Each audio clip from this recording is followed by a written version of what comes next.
Press Hello, play. and I just did. Hello, everyone, and welcome I'm, to Imperial Hollow I'm Net. telling them to press play. Oh, but they don't even know what we're doing. We have to introduce Read. ourselves. We should redo it. There's a freaking title.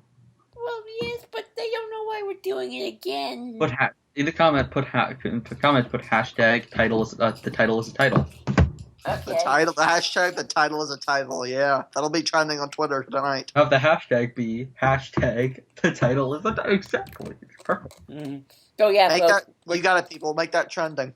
So yeah, folks, we're doing Attack of the Clones again. This time we have Nero Cole with us because he wasn't here the first time. And Hello, Joel, because people. he apparently wasn't there the first time either. That's true. So Red had to watch it all by his lonesome.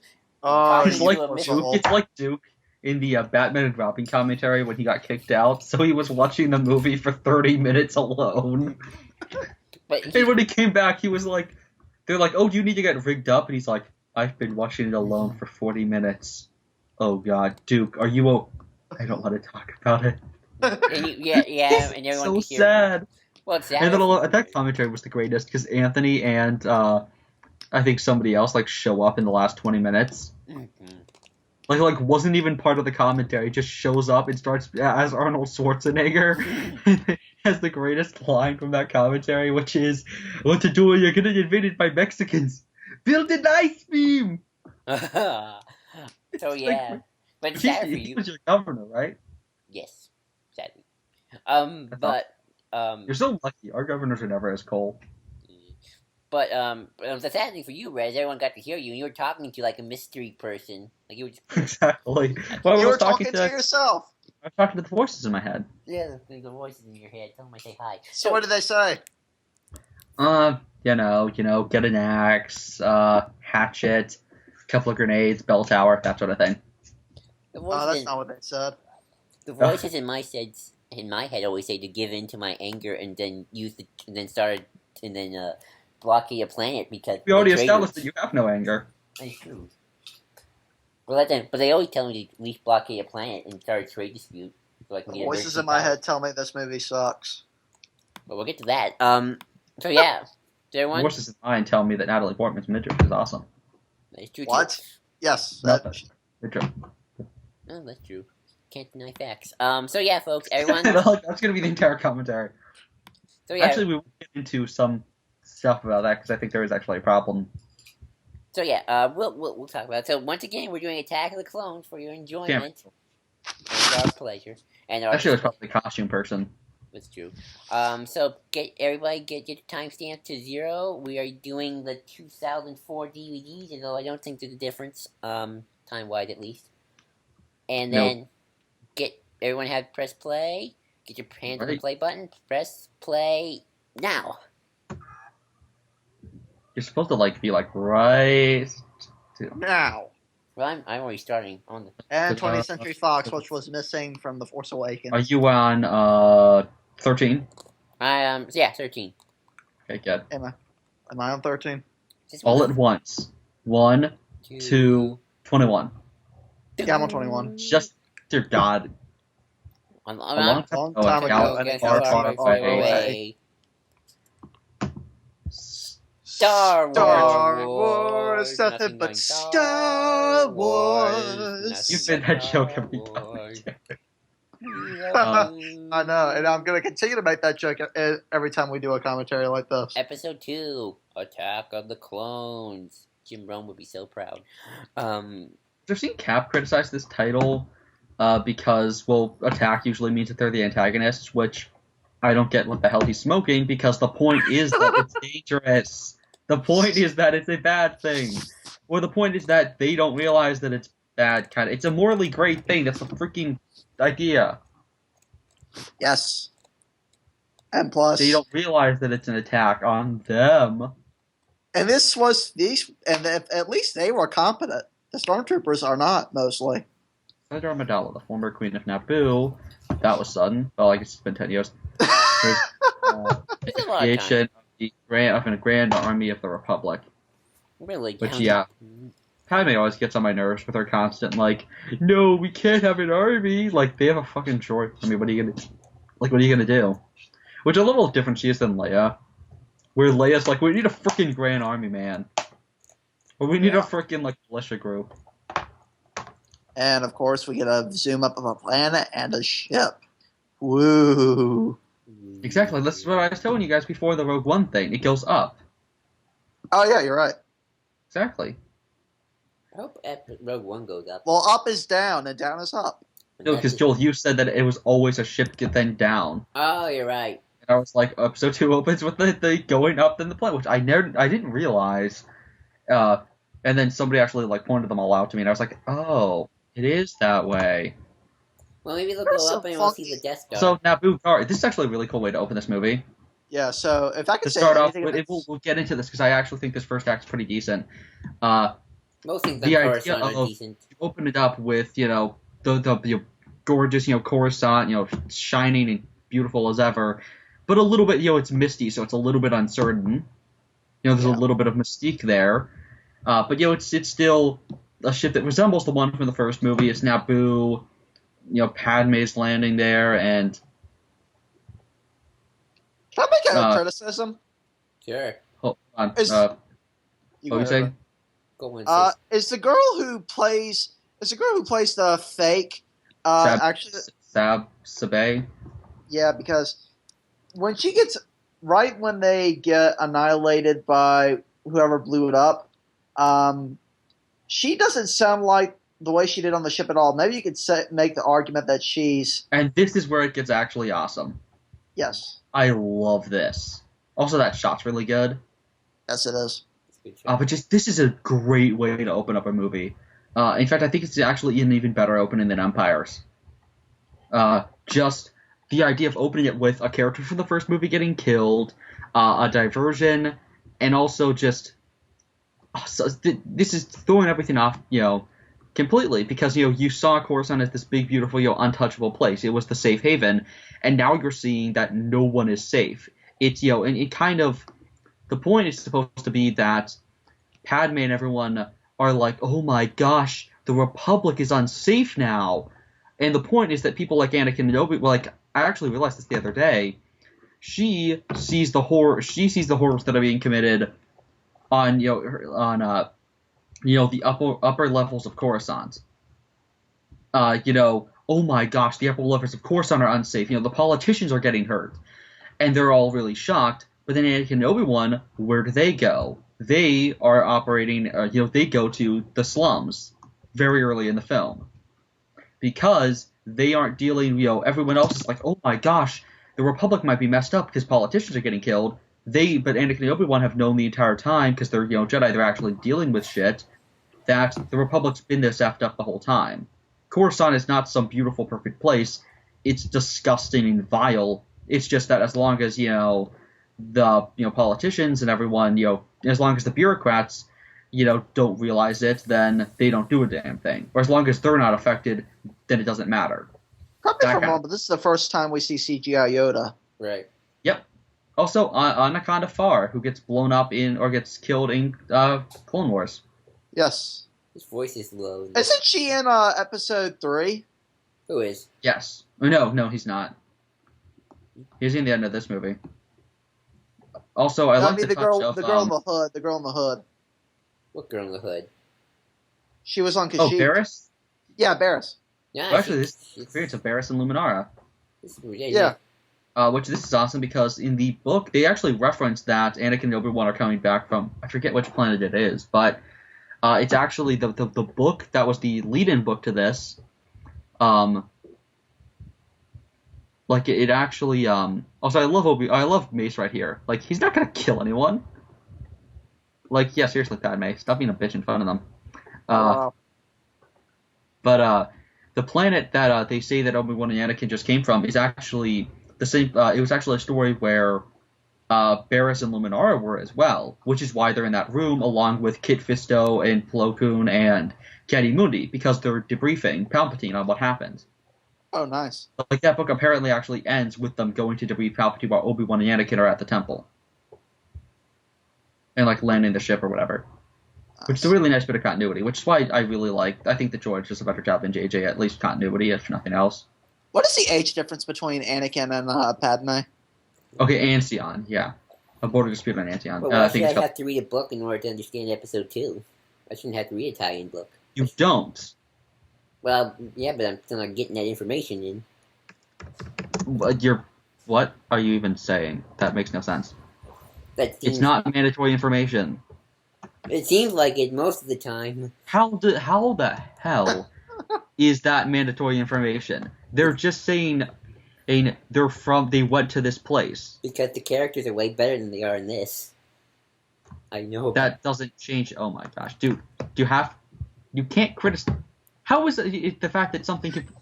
It's about the freaking continuity. That has nothing to do with the characterization. Characterization should always come before continuity. He is But they're clearly not having sweating. they're not having characterization be sacrificed for continuity. Well, I always take characterization over continuity any day. But that doesn't mean. But we're talking about continuity. You can't just interrupt a point of conversation about a completely different theme with, well, this theme's more important. Yeah, but you should still converse about something else. That's like saying that you shouldn't put out a fire because what if a nuclear war starts out in 10 years? The fire is pointless. Who cares if that building keeps burning? Well, it's possible that too. That's relative. It makes no sense. You can't criticize something because you prefer a different element over that. It's still a problem if it fails at that, and it's still an advantage if it's good at that. Line everything up, see what's good about each element, and then look at it, as a whole piece. But what's good about certain elements is still good. If the continuity is good, the continuity is still good. Maybe, in your opinion, the characterization problems outweigh that, but that doesn't change. That doesn't mean that the continuity is bad all of a sudden. It's still good. It's just that the bad characterization outweighs that. That's a different thing. Well, there's actually a lot of problems with Star Wars continuity, but I can't. Yeah, but it's good to see nice bits of continuity. The fact that they mentioned Ancion is not a problem. They tied it in with a novel that was setting it up. It's not even setting it up in terms of, it's not like what they did on Ancion is vitally important. It's not like Anakin's all of a sudden like a cyborg and Obi-Wan's hair is burnt off. It's not like Obi-Wan's bald and Anakin's a cyborg and that'd actually be kind of cool. There's another character all of a sudden standing next to them who's we've never seen before, who we're supposed to know. All they do is say that they just got back from border dispute on Ancion. And the fact that there's some Jedi sitting there, so what? The average audience goer says, oh, cool, they're just talking to the Chancellor. And then the person who read that book says, oh, cool, they're briefing him. It's not a problem. It's not like they say, it's not like it's a vital plot point that all those people were on Ancion. It's just a continuity nod.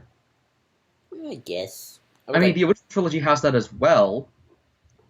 That's like saying that because Leia references the Death Star, you saved us on the Death Star, that's in Episode 7, that's like saying that, you can't watch, Episode 7 sucks because you have to watch Episode 4 to understand what she means about the Death Star. Somebody who's never watched Episode 4, never heard of the Death Star, could just assume that it was a dangerous thing, plus they show you a comparison to that.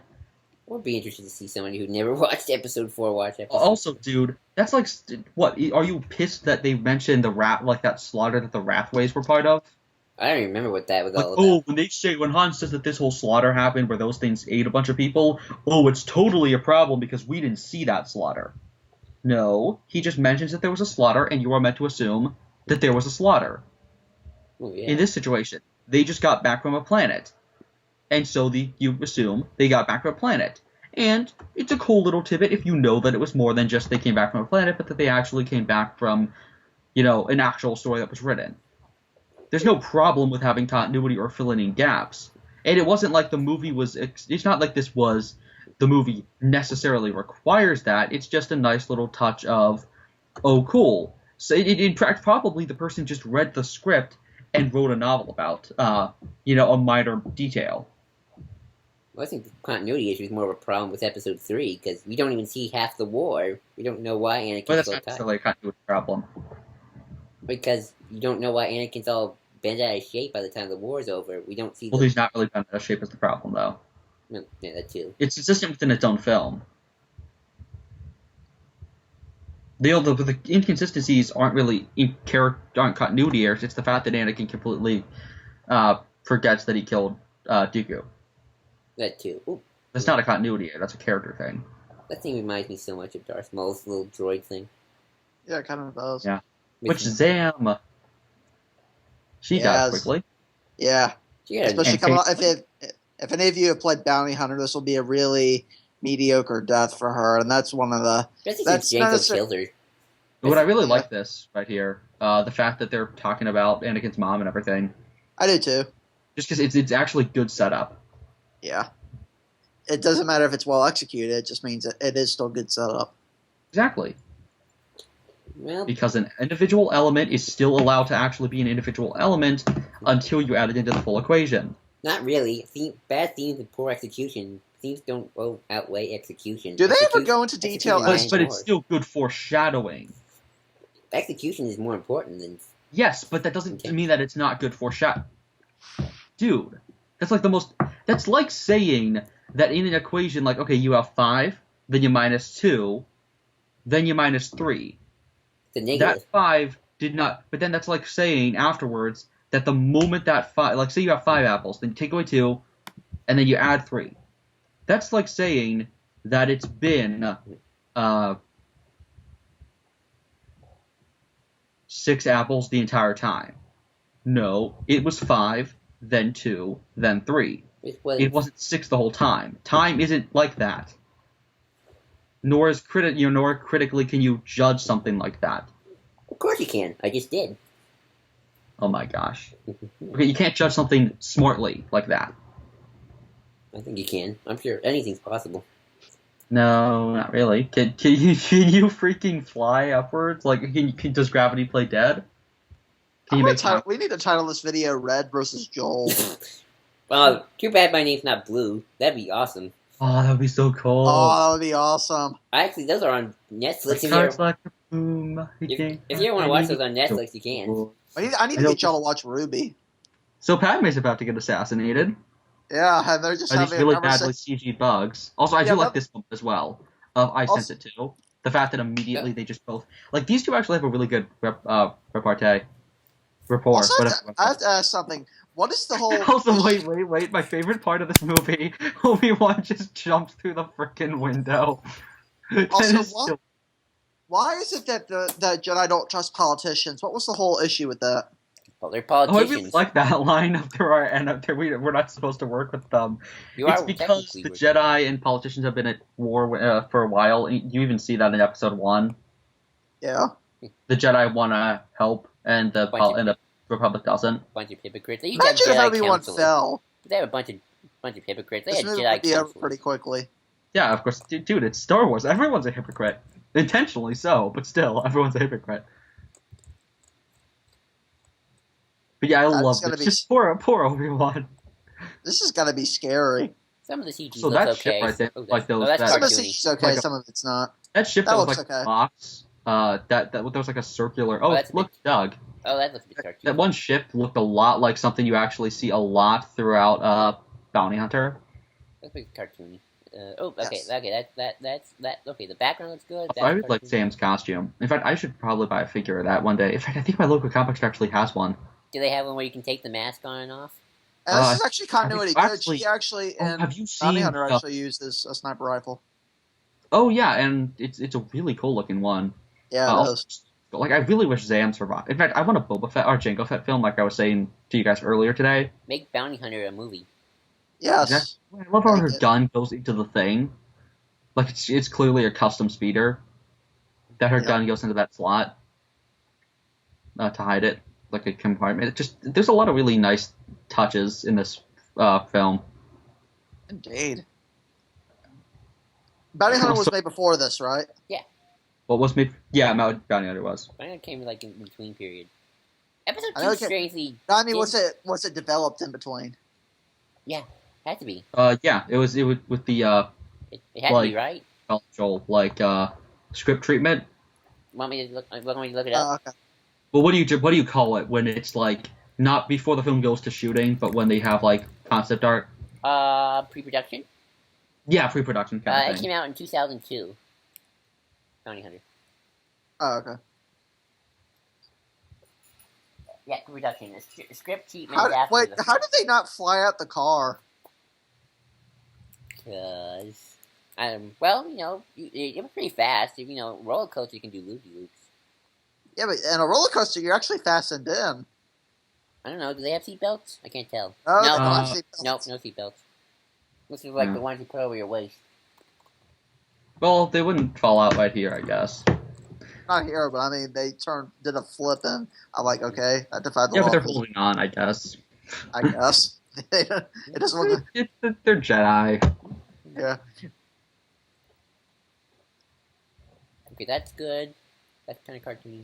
What is this place called they fly into where there's just a bunch The of fire? Foundry, I think. It's not the works? No, the works is more... Oh, no, sorry, the Works. I thought the works Found- was more off. I thought the works is farther away. Well, we don't know how far they're going. That's true. They went through like tunnels, right? Or is that in a few seconds? I'm forgetting. Also, this is great. Might be a foundry. Yeah. Well, yeah, it probably is like a foundry within the Works, likely some sort of factory. I love this. Just Stay away again, from power. really good openings. This is a really good scene. This entire chase sequence. Wait, we just confirmed that Obi-Wan is a masochist? Yeah, he totally is. But yeah, this is a really good scene, just this entire thing, because it just gives a lot of good... It explores the world more. It kind of shows you how disgusting, like, even... Because, again, the point with this movie is even the most, beautiful, gorgeous Coruscant that's supposed to be the homeworld of the Republic is corrupt. And the idea is kind of, I think, supposed to be that, everyone else is like, oh my gosh, the Republic might be corrupt. Well, we're getting a look at it's always been this, broken. There's always been this underworld to it. People just didn't realize. And now, finally, that underworld is starting to rise up. And that's why we get the, Confederacy of Independent Systems. Because... I would have loved to see, like, a protest going on when we were in the underworld. Well, we'll get to that, because that was what we were talking about, what we really, in our first commentary, what we really wanted to see. Where we were thinking that Anakin and Padme should have went to... a separatist world. Not a separatist world, maybe, but more like a neutral world? No. Like a Republic world that's thinking of converting. Yeah, that's it. It's like all dank and depressing. I love Obi-Wan. I hate it when he does that. Have you ever seen the gif of Ewan McGregor flying that thing and just dancing out? Mm. That's hilarious. Driving on a wayward. That's what Obi-Wan likes to do. Skydiving in Coruscant. That is, if I ever could do the Star Wars, that would be the thing I would do, is skydiving in Coruscant. That's why I was scared as a kid.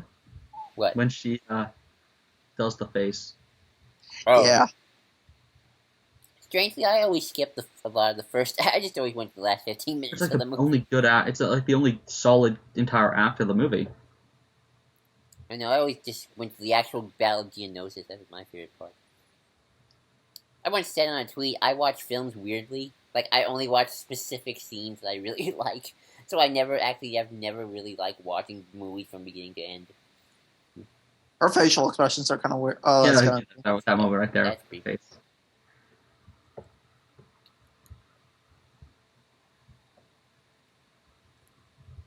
And I do like this right here, where Anakin's actually... I thought he lost his lightsaber way too easily right there. Also, do love one grabbing it. Like, there's no line, he just grabs it. Also, Anakin's actually smart right here. Again, like, these two, when Anakin and Obi-Wan are around each other in this film, it's really good. Yeah.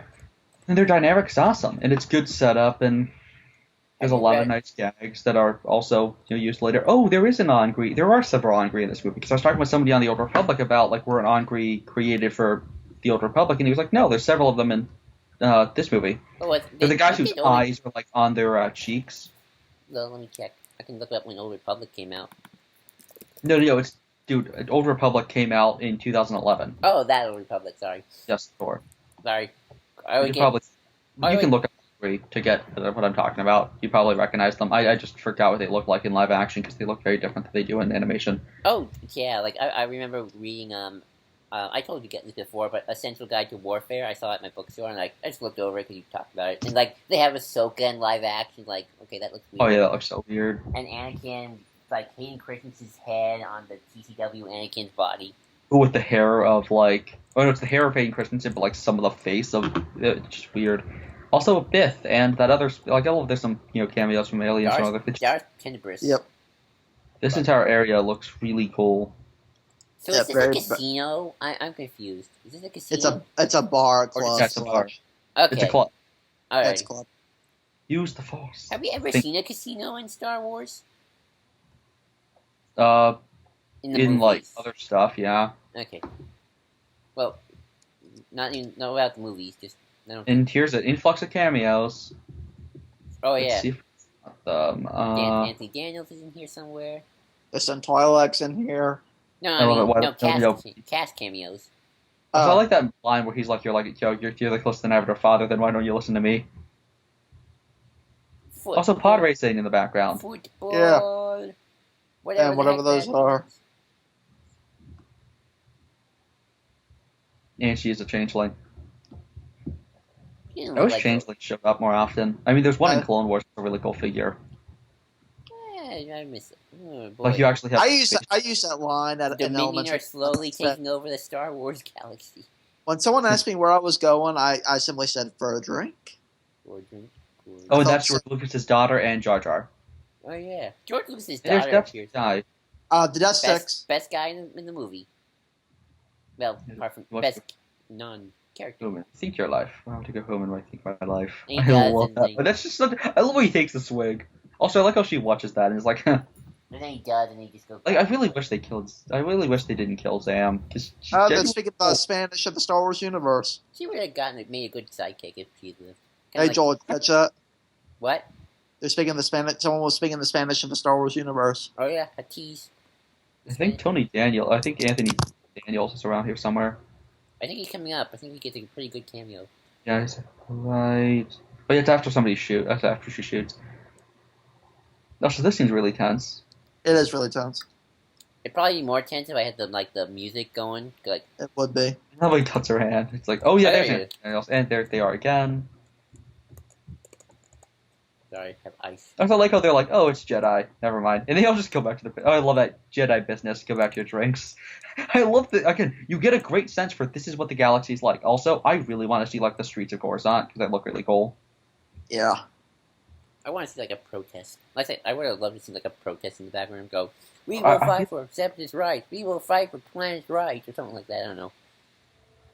Hashtag droids lives matter. Or something. I don't know. Well, the droids don't. They're freaking just... Oh yeah, I love how subtle the dark is. I don't... Yeah, oh, there it is. It's hard to catch. Slimo. It kind of said that Boba had to kill her. Especially how they had such a good relationship. Especially after Bounty Hunter. Yeah. That could be... Toxic Dark. Pardon me.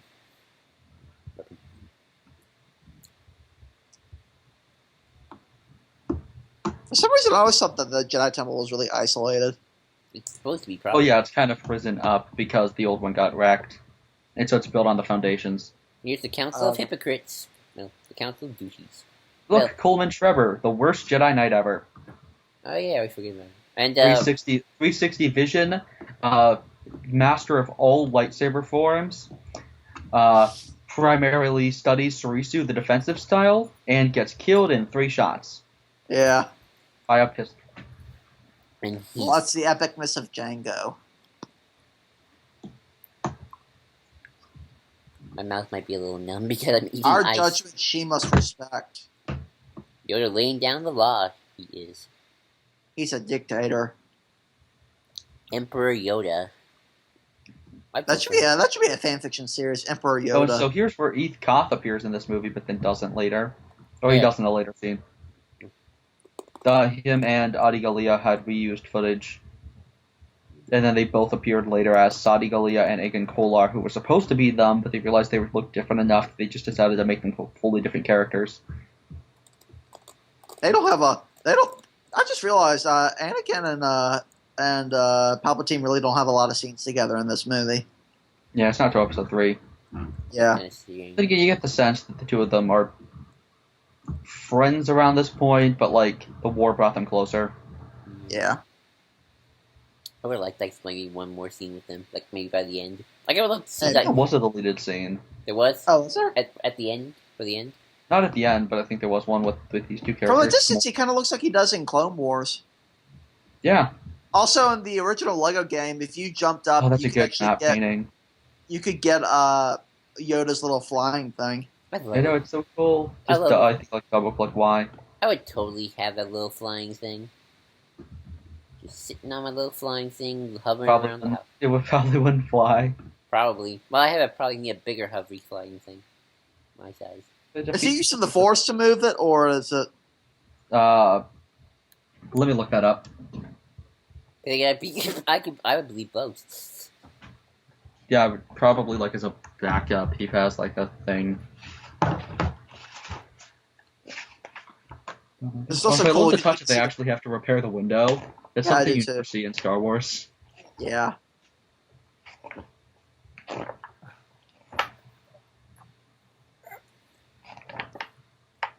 Jar Jar, stop talking. Joel's like, I don't care. what? I don't care. You can talk as much as he likes. Though he was doing some weird stuff with his eyes. Like, if you look at his eyes, they're kind of creepy. Can't see his eyes. He's in shadow. Because he's Snoke. Yes, Jar Jar, at the end of episode 9, he will go, Her hair is saw horrible in right now. It's bed to hilarious. do this time. She's doing she's sporting a Leia, but it doesn't look as good. Yeah. I have it on mute, so like I'm not getting any of the acting or the visual or the music. Well, I can tell it just from the. But I'm not very good with like facial expressions, so like to me you could be. But in watching these movies as a kid, I just always thought this was how people in Star Wars talked. So it's like okay, I just kind of accepted You it. realize that really isn't the case. Yeah, which is funny because I watched both the originals and the prequels pretty equally. So I don't know. I never caught on with things very easily. I just always take things at face value. Oh, the sniper rifle's only called a projectile rifle? Really? Well, you aren't firing a bullet. Oh boy, Anakin's really ahead of him. It's an electromagnetic pulse cannon. And Red's just like, I don't care. This is the scene where it starts going. Yeah. This is the scene where the film goes downhill. Well, I can already hear the dialogue even when it's not on. But quick, Lord, Exactly. It's not fair! quick, gentlemen, get your death sticks. Get your injectors. oh, Yes, I do like the line. He's as powerful as Master Yoda, and he's as wise I as do Master too. Yoda, and as powerful as Master Windu. I like that. I do too. Yeah. Like, and he and Obi-Wan have a good relationship with this film, and the actors play off each other really well. Well, Obi-Wan kind of elevates Christensen in ways. Like, Obi-Wan, not Ewan, just Ewan Obi-Wan. McGregor. Well, But yeah, it's Ewan kind of like what's his name? Tom Welling and Rosenbaum. Also, he's so creepy when he says Yeah, this sorry. is kind But of straight creepy. Fifty She clearly wasn't into it. Well, I'm writing my fan fiction, 50 Shades of Grey, but with Force jokes. 50 Shades of Star Wars. I'm not really doing that, people. I will never do that. You will. Also, who is this lady that's with her? Her assistant, double number 251. Can I assume that's how I'm kidding.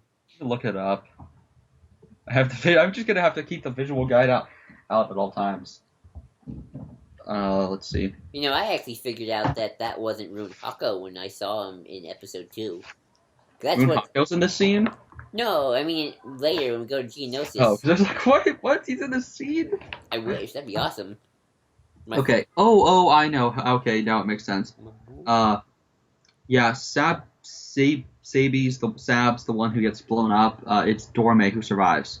And there's the Poor captain who. Remember Yes. Dorme? No. She's the one who's there at the funeral in episode 3. Oh. No. The one right there is Dorme. Oh, cool. And there's So It's Corday is the one Corday. who's It's Corday who's disguised as Padme. and Yeah, there's and the gets split up. and there's the captain who rats out Anakin and Padme's wedding. Oh yeah, because he's into Padme. Typo. Oh, imagine there should have been a romance novel that dealt with that, like a love triangle thing. Oh, that guy? Yep. Panaka. He's the Oh guy- no, sorry, Typho. The guy who had the eye patch? Yep. I pay. Oh, he rats them out? Yeah. Well, no, he tells Palpatine. Oh. He doesn't like rat them out. He just tells them. Because dude, Palpatine like is the slyest person ever. Yeah. Yeah. He's not necessarily gonna rent. Dexter's Dexter. Diner, which is a big thing in Lego Star Wars. I really like that building behind them, the blue one. I don't know why. It just looks cool. Also, the waitress store is funny. Also, a bunch of Dougs. I love Again, going this to is what episode 7 should have done, where you have a bunch of aliens you know, but a bunch of new ones combined. I haven't seen any old aliens from episode 8 yet, but then again, they haven't shown me much. I wonder if they're up. I actually. That one that For looks kind of like a silence, I challenges. think, is in episode 4. Okay. I haven't actually seen any familiar aliens for Rogue One So when he either. sits down, they gets right back up. I love It's Dexter. clearly that it's clear he's not there, but Ewan McGregor acts the hell out of this scene. I don't know why people have a problem with Dexter's Diner. I like Dexter's Diner. Can I go to a place that's kind of based off a diner? It's called Ruby's. Like, Dexter may look really fake, but he has actually a really cool personality, and he's really fun. He has a cool design. Basilisks are really cool. I remember when I saw the general guy of Dexter's species, whose name is escaping me right Krell. now. What? Krell. Krell. Pong Krell. Crown was like, "Oh my god, you're the same people as Dexter." Of course, Grell is a horrible alien. Dexter, like, you can tell that this guy has, like, a history with the Jedi and a history just doing other things in the galaxy. Like, doesn't he mention Kessel? Like, it's really cool. I bet you. I wonder if he knew Han. I wonder if he lived to see no Han Solo. I could totally. Probably. I mean, he knew everyone. He lives in the Orange District later, though, so he doesn't really roam out. It's beyond the Outer Rim. Yeah, people were actually saying, like, why isn't Camino in the Force Awakens map for the galaxy? That's a good question. Why isn't it in? Because it's not in our galaxy, and it's in the galaxy that he just mentioned, the Rishi Maze. Oh, well. It's like he says, it's not in our galaxy. That's kind Our of. planet, or just quote somebody else, our planet is in another galaxy. That's kind of. It's interesting. That's interesting. So, but I thought intergalactic travel was very hard in Star Wars Galaxy, even though they have hyperspace. Well, yeah, but it's the Rishi Maze. It's kind of a neighboring place. Okay, it's sort of like the Mexico of Star Wars. Well, world example, better example would be Andromeda. Also, here's a Okay. character who gets killed in Episode 3 of the video game. And it's very gruesome. And way. in the comics, she gets stabbed through the chest by Anakin. Yeah. Or, She just passed, and her actress just passed away too, so that's sad. yeah. It's really sad when Obi-Wan's thinking about how she probably died trying to protect her books. Yeah. I It's remember. because in Oh, the I Battlefront remember- you Jedi destroy book is just sad. But yeah, you see right there, it's a different galaxy. Oh, okay. Or it's on the outer, it's beyond the Outer Rim, as he says. The unknown regions. Well, no, it's not the unknown regions. Well, the unknown regions are hold on, They're more in the no. west. never eat soggy worms. It's southwest, Yeah. diagonally. But Also, that's Lucas's son. yeah, Luke's kid. Oh, cool. They actually have a figure pack of all of the people, all of Lucas's family. It's awesome. I remember Wow. having to destroy those Ooh, books in the Star Wars Let's have Battlefront. I forgot to have this conversation. The thing that we talked about before, which is why aren't there more of those Jedi who left? Why aren't there more of the 13? Oh yeah. Which I think that it's because it's only Jedi who left on good terms. I mean, when Dooku did not. Well, Dooku did. Right.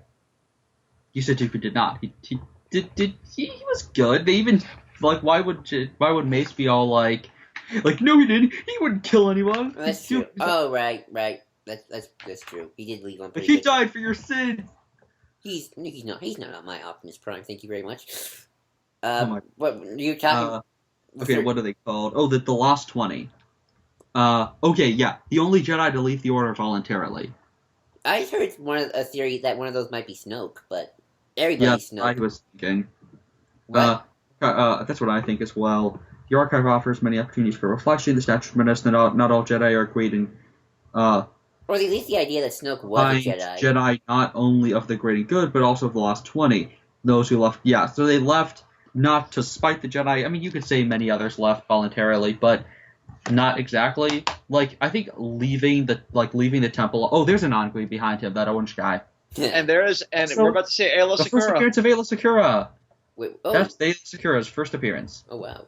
And also, I love the inside of the temple. I really wish we got to see it more often.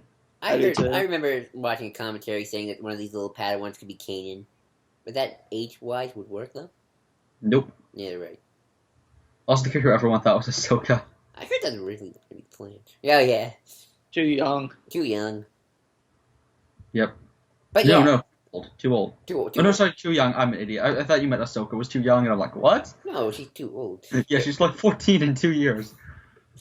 But yeah, I think Snoke could have been a All I Jedi. love is how embarrassing. How? How embarrassing. I don't think they.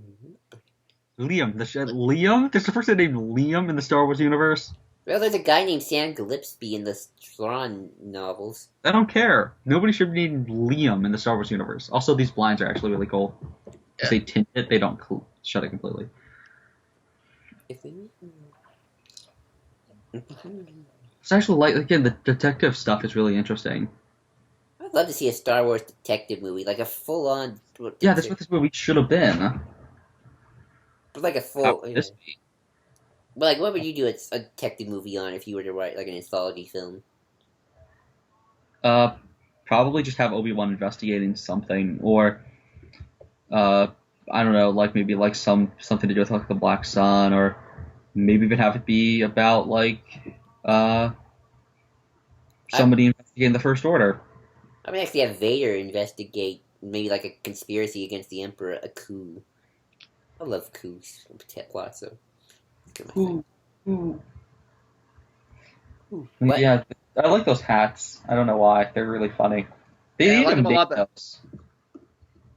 I like them a lot more than I do the thing Luke uses in Episode 4. Well, that's just a helmet with a blast shield that's stupid. Yeah. Well, you gotta lose something. They're not the official Jedi. And what's funny is Poe has that as well. If you look at those helmets, there's a piece that comes down, but I think that's only to like guard you in case your cockpit breaks. But why wouldn't you want something that you could look through? There's Naboo. And this is where Red and I, if you heard us, which you didn't, we're talking about how this Naboo scene should have been completely cut. This looks gorgeous right here. Oh yeah, it is gorgeous. But That's genuinely awesome. It's very pretty. I love Naboo. But I was saying, even though I love Naboo, I still think that this should have been cut down, or not even. They shouldn't have gone to Naboo at all. Like maybe they could have gone to Naboo, but then they go to a neutral world. You know what I'm saying? The only reason they go to Naboo, script-wise, is cut out is the problem. That too. Which is our family. We meet the Nibiris. But I still like the. Also, I idea. do like how she actually explains stuff in a genuinely, cool way, because it doesn't feel like exposition. It's exposition, but it feels natural. Just walking down the street talking about junk. I mean stuff. But, about their job. Yeah, it makes sense. Meeting up after 10 years, that's what people would do. Yeah. What is the age difference between that? This is the queen who you would assassinate in Battlefront. is it? Is it? It's the I same. think so. Oh no! Wait, is this Queen Jab? Nah, this looks like a different one. Jamila? I think it might be. Don't the queens have term limits? No, I think so. Hold on. Yeah, I think they have term limits. There's that guy. Like the death toll is catastrophic. And of course, best prequels character got name dropped. Who? New Gunray, of course, my boy. Yeah. You know how much I love. What is the age difference between Anakin and Padme? She was 14, he was 10, so 4. Oh, okay, that's not too bad. I've seen so many people make fun of that and be like, "Oh, it's so right." It's like it's 4 years. It's more creepy because they're kids. If they were adults, Well, they weren't a thing at that point, though. Well, no, Anakin was given some looks. Yeah, but he's just a kid. Doesn't matter. Also, New Gunray got name dropped. Awesome. New Gunray, best character.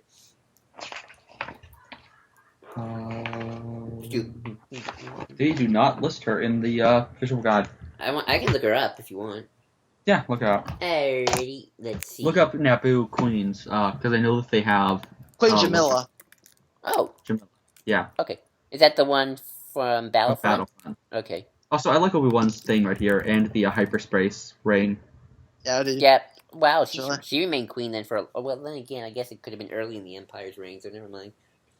And here's R4, who eventually gets killed in Episode 3. Yep. Poor R4.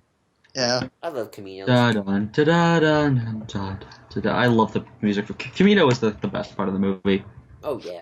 Snoke kind of looks like a Caminoan in some. I mean, he's not a Caminoan, but he looks kind of like one.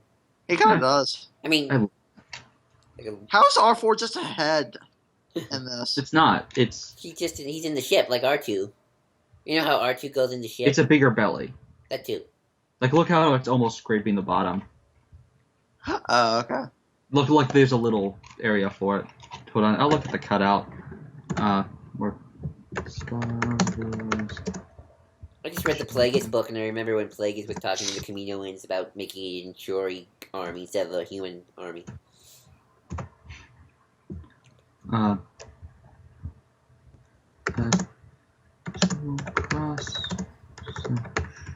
These Kaminoans are so laid back. Yeah, I love it. Are any of them Jedi? No, probably not. Is it true that the Vong can't be affected by the Force because they don't believe in it or something? I have no idea. I remember reading something like that. It was weird. When I read Director Prime, I'll probably tell you. Okay. Yeah, for some reason, is R4 just a... Huh. R4 has to be a body, right? Well, it doesn't look like he is there. I'm looking at the cross section. Wait. In episode 3, his head just comes off. They just rip off his head from the ship. Yeah, but in this, he does. They cut it off. Okay. Like with a razor. Yeah, that's what I said. They cut it off. Oh, well, it's semi-ripped and cut. Could still mean that he has a body. Alright, let me check a look-see. Yeah, It's weird because you can't see. I don't see it. I don't see it either. Yeah. Cut out. The Delta 7. Yeah, there's wiring there, so he has to just be a head. Yeah. So, Cole, you've been quiet. Any points you want to make so far? Any smart things? I can't see. Let's see. I love the design of the inside of this place. It looks really cool. The downside to this movie is most of the dialogue between. Hold on, side thing that somebody pointed out to me. He says "my master" when talking about Sifo Dyas. Wait. Oh. Because he's trying to manipulate them. Right. So he's like Sifo Dyas because they say he's like, oh yeah, my master Sifo Dyas, like to make them kind of trust him more. Right. Again, there's a lot of subtle touches in this movie. Here comes more dialogue between Padme and Anakin. It was really small. Where was their luggage? Yeah, that question. Also, why is she dressed in what looks to be a nightgown? She looks like she's dressed for an occasion. And especially for somebody who's not trying to get it on with a Jedi. Well, this is the room for talking about non-sexual matters. Yeah, this is... But yeah, we should probably talk about what our plan was in more depth. Joel and I thought that it would be cool to have them go to like a world that was about to join about to lead the Republic or something, right? And see either meet Dooku or see what people think about Dooku. I actually would have liked to see almost do a Lando Calrissian thing, but like Duke with Dooku. Like we see him, but we don't think he's evil yet. Like he's just I'm a humble Jedi trying to help. Oh, we see him in the trailers though. Well, yeah. That's true, so I guess that kind of ruined the spoiler there. But, yeah, that's pretty much the plan. They go to He's so creepy right now. This is so... When you realize this relationship is really, really creepy. Yeah. And the fact that she's all of a sudden now into it... That's terrifying. That's the rape face. Yeah, sadly it is. But, they even postulate that in Bloodlines, which is so terrifying. What do you mean? Rape face? What? What do you mean? I missed. They say what if Vader attacked her. Oh gosh. Oh wow. He kind of did. Because he was technically. But that's. I mean, Greer points out that Vader didn't show up until later, but still. That's true. Back on topic, I guess. Yeah. So the idea was they go to a separatist world, or a world that was going to become separatist, and we see the downtrodden. We see some slums. We see maybe we see a republic. We see a place where they're building a militia or something, or a republic mission that's completely corrupt and inept. That would be interesting, especially because it would portray the republic in a more different light. Exactly, and show why people disagree with them or something, and have them kind of be just interest, or possibly give them more of a reason for hating the separatists, and show the corrupt corporations that are leading the separatist armadas, ruining people's lives. But shouldn't we see why there's a separatist in the first place, as though? Yeah. So show why there's a separatist in the first place, but also show why, or give them a better reason for hating the separatists. That's true. Because Anakin seems to really hate Dooku by the end of the movie, and by episode 3 and everything, they really hate the separatists. So give a better explanation if you want it to be a little bit more black and white, or just say why they do this. Like, I don't know, just go to one of these compounds where the corporations are, or like I said, show a base. That's true. Yeah. So show them show a place that's been attacked by one of these, and then have them investigate the base or clones. something, and then realize why these people are doing it themselves. Okay. I really like this. Just all the stuff for the clones. Also, this helmet tray is awesome. This helmet rotation thing is great. One of them's probably Rex. One of them's probably Cody. One of them's probably Nine. Which I have a figure of Nines. Sorry, wrong guy. Wrong guy. I have a figure of. This is kind of a cool scene right here. I have a figure of a clone and training fatigues. Oh, that's cool. Which can actually put the armor on. It's so cool. Oh, I love this. Also, this is kind of a cool scene. I love marching things. Which was in Rebels. Oh yeah, I remember. No, not that scene. It was the end scene with the clones. You told me it was this scene. No, it's the one where they're all lined up together. They're outside, which I never realized. Wait, this is. Oh, okay. No, we wanted that balcony. They were actually looking out onto the platforms. Oh, okay. I'll show you when the scene comes. If I remember. No, I know what scene it is. Okay. Okay, so what's the reason for all the different clothes that Padme has? She's fashionable. I guess. Yeah. They really went. Leia goes through 10 different outfits in episode 6. That's true. Does she? I would only call one of them sexual though. And Poe goes through 9 in episode 7. Poe? Yeah. Yeah, I got you right. Wait. He has the jacket, he has the jumpsuit, he has the pilot gear, and he goes through 2 helmets. That's true. And 2 X-Wings. Poe goes through a lot of shit. He's Poe. He can do it. And there's just some very, very dumbed down politics. Yeah. And also, you would never do this if you're trying to avoid being in a relationship. I mean, look at that shirt. I mean, I love that. Them. I don't know, someone. Dude. He's really saying that he completely disagrees with her on every point. And yeah, he's pretty much saying that he wants a dictatorship. That's not pretty much a dictatorship. If it worked, oh my god, he's terrified. How is this not a turn and off? I feel like at least represent your side, dude. You're horrible. And then she's like, oh, you're just making fun. What? No, that's not him joking. That's him being a fucking psychopath. Okay, she does have a face immediately afterwards where she's like, oh dear god. Wondering what if he isn't joking, I guess. Which also, he's a dick right here. I gotta admit, Natalie Portman does kind of look kind of good, though, in these clothes, but... Yeah, she does. Yeah, it's Natalie Portman, but... Oh, yeah. It's Natalie Portman. She's cute. These pig scenes are horrible. Oh, yeah. I remember having to kill them in Galactic Battlegrounds. Jedi. What do you think happened to him? Ow. He's been shot already this day. They remind me of some... they were in Galactic Battlegrounds. They were like a resource you got to kill. Or did you just kill them? Kind of like how there's, in Empire at War, there's Bantha riding rebels. There weren't any Bantha riding rebels in Empire at War. Were there? Or one of them. It was Galactic Battlegrounds, I think.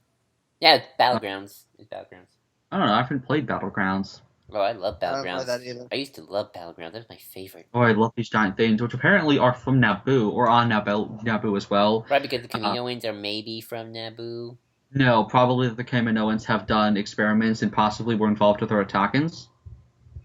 The Kaminoans created the Gungans. They are pure evil.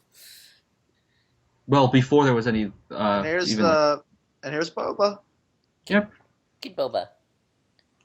Do you think they'll get him if they do a Boba Fett spin-off? Or at least have him do the bodysuit? I think they'd get Tamora Morrison if they do one. Oh yeah, that's true. I mean, they're doing him they have his voice for Battlefront, so... Uh-huh. I mean, you think he's old enough? I mean, he's still young enough to do a... Yeah, I'm sure he is. Well, just if he does the voice in the shots where you see his face. Right, you don't... I don't think you even need to do his face. I think you can just do his voice. Yeah, I don't think you need to take off the helmet. For some reason, I feel like I know a guy who looks a lot like Jango Fett. I'm going to be almost like a slasher flick villain. Yeah, I like Jango Fett a lot too, especially at the Mhm. bounty I like hunter. him It's better just a than man Boba. wanting to make his way into the universe. That's a great line.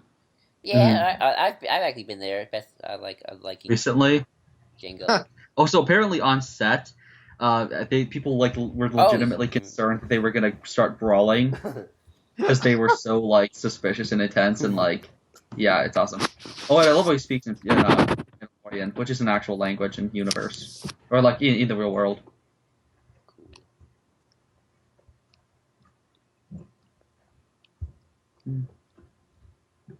Never heard of him. Never heard of him. And like the two of them, like again, the two of them look like they're just about to beat the living shit out of each other. It's great. Yeah. Oh, they Oh, mentioned and Ogden.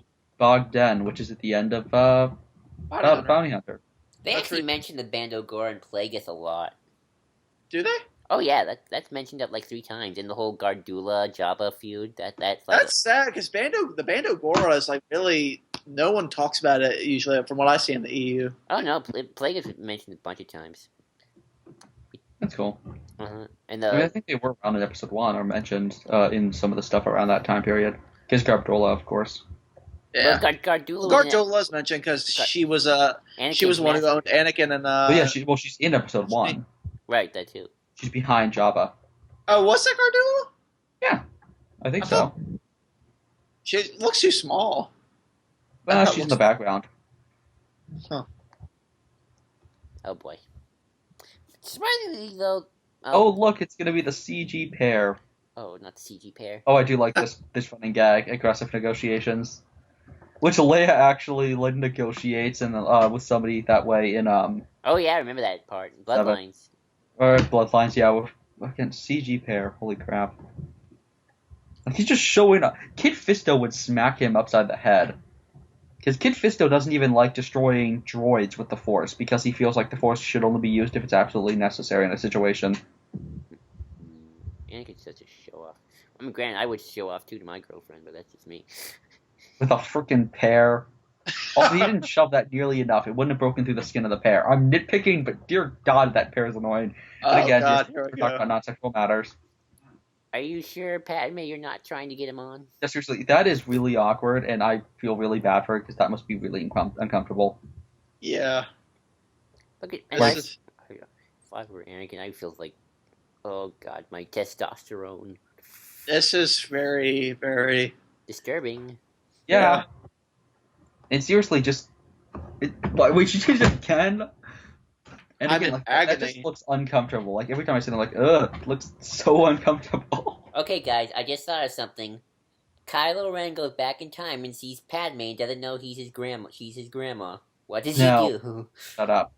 Haha, too late. Although I did see I did see a joke, where like Han is in the afterlife now and he's talking to Padme. Mm-hmm. Hey, it's like that awkward moment when you're talking to your mother-in-law, and she says like, oh, he's like, if he says something about like, don't you want to hear about Leia? And she's like, well, first I want to hear about my grandkid, and he's like, or he's like, don't you want to know how I got here? Well, first I want to know all about my grandson. But you see, it's like, oh shit. Grandpa would be proud. But no, actually, somebody had a really good point about Anakin must be so depressed watching. Oh yeah, I've seen that. I've seen that picture actually. Mm-hmm. That's actually a really good one. Anything is possible. Anything is possible. He's such a... Again, what is with that freaking outfit? He's getting That ready is for his so lightsaber. George. What the hell? Good job. Her. I mean, look how much it's revealing. You can see the tippy tips of her cleavage. It's so bad. Just I mean, granted, I want to see so it too. freaking objectifying. Joel. What? I don't have a girlfriend. I can be attention. Do them in your own time. But I know. I do, but like this is so objectifying. I'm sorry. Like it's kind of annoying. It's so bothersome.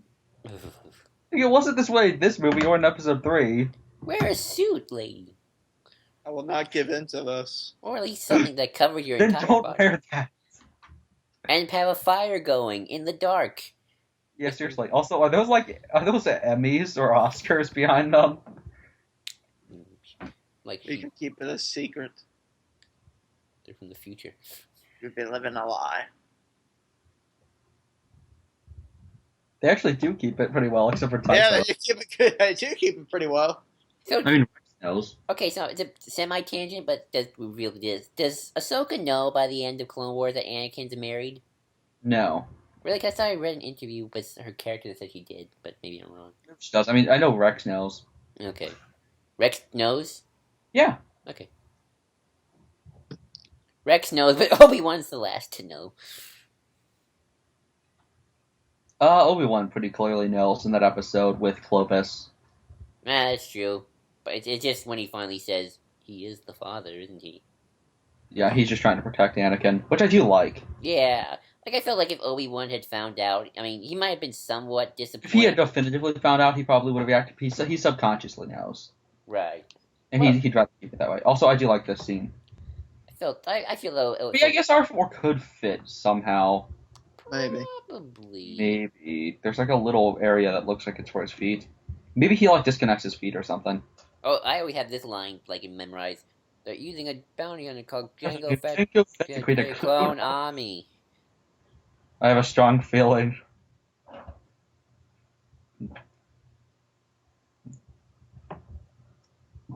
No, Master. There appears to be no motive. No motive.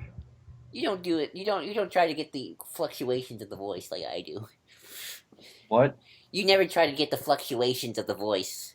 They're building a clone army on Camino. That's better. Sifo-Dyas. How many comics has Sifo-Dyas appeared in? He appears in None. Plagueis, and he appears in the final. He kind of appears in the final act of Clone Wars. But not really. Well, yeah, not really, but they do mention him. So it's And he appears in Plagueis. Actually, you actually get to talk to. You actually see Plagueis give Sifo-Dyas the information about Camino and about telling him. Can I ask you a question? How does Obi-Wan plan to get Jango back in just a one-man fighter? That's well, but not necessarily bring him back alive. How would you get him in a fighter though? Well, Jango's in a fighter as well. Oh yeah. Yeah, but he could run away instantly, and I'm pretty sure. He would What do you mean? There's only one seat in that. He's trying to cut him off so he doesn't leave. He Yeah, but how would you? He blows up Slave 1 and then attacks him. Like, he doesn't blow up Slave 1 is what I mean, but like his plan would have been to attack him and then, probably like blow up his escape ship and then imprison him. How do you get him Yeah, back this to- time he actually okay. looks like he's sweating. You see, I would have had them go to Tatooine, but I wouldn't. I would have cut out the Naboo stuff. Like, Yeah. It's Yeah, really I guess pointless. We're 59 minutes in, and this entire act is pointless. And again, you have so many cool things with Camino, but then this stuff is just so stupid. Also, the lighting here is actually pretty good. Yeah. Strangely enough, I feel Episode 1 and 3 have better story And structure. he's still being creepy. Yeah. Episode 2 has like the worst story structure, I think. Maybe that's just me. Jedi don't have nightmares. You clearly just did. I heard you. Yeah, Well, I mean, that's what Yoda would say. Yoda's whole belief is to just pretend like things don't exist instead of actually acknowledging them and growing as a person.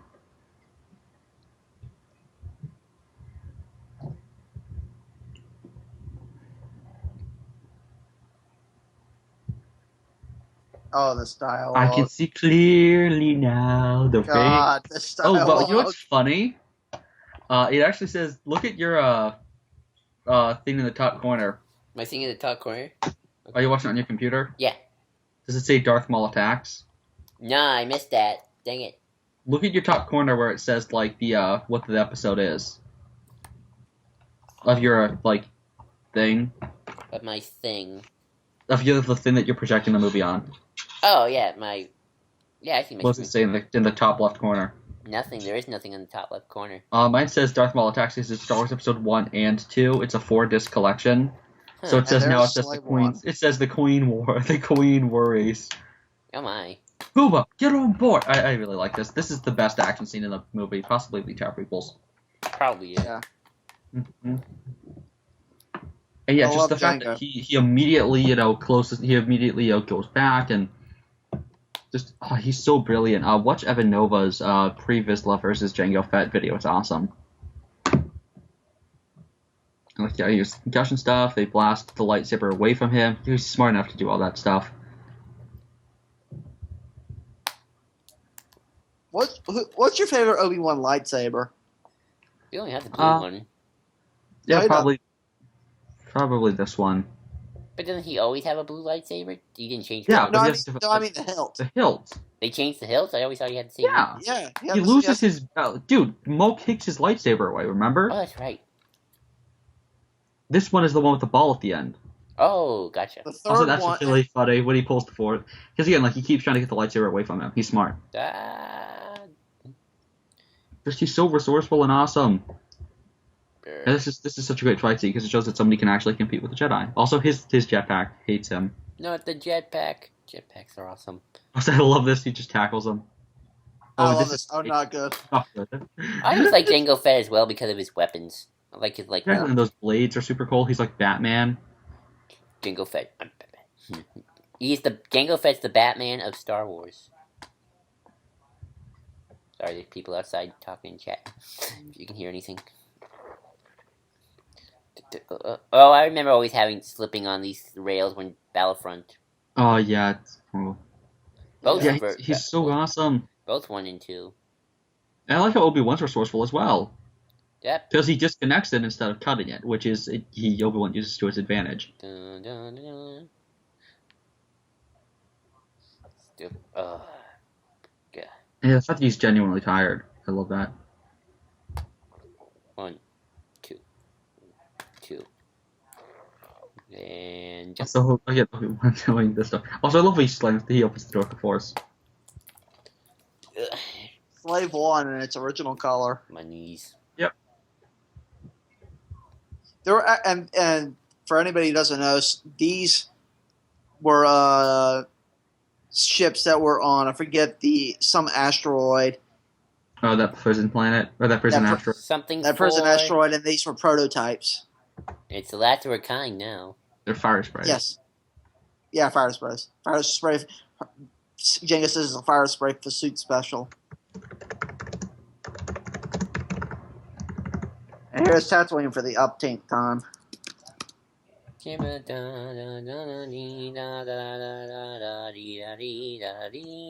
you doing?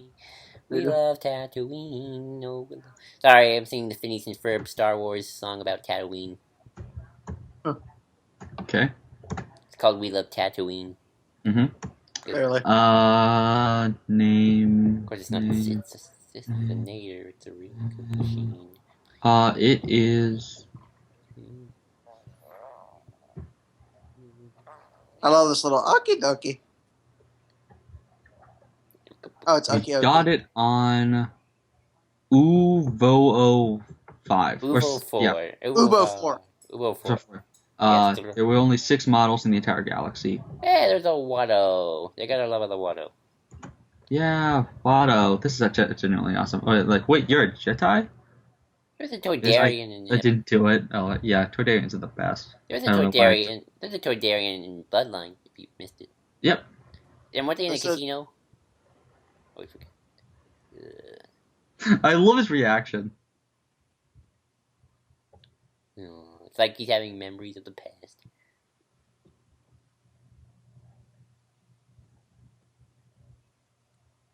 But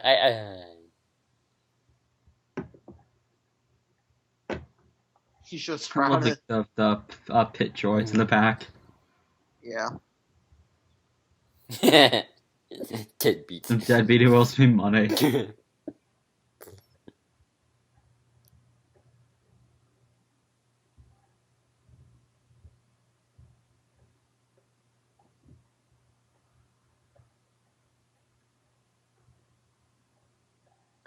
Watto's kind of a jackass.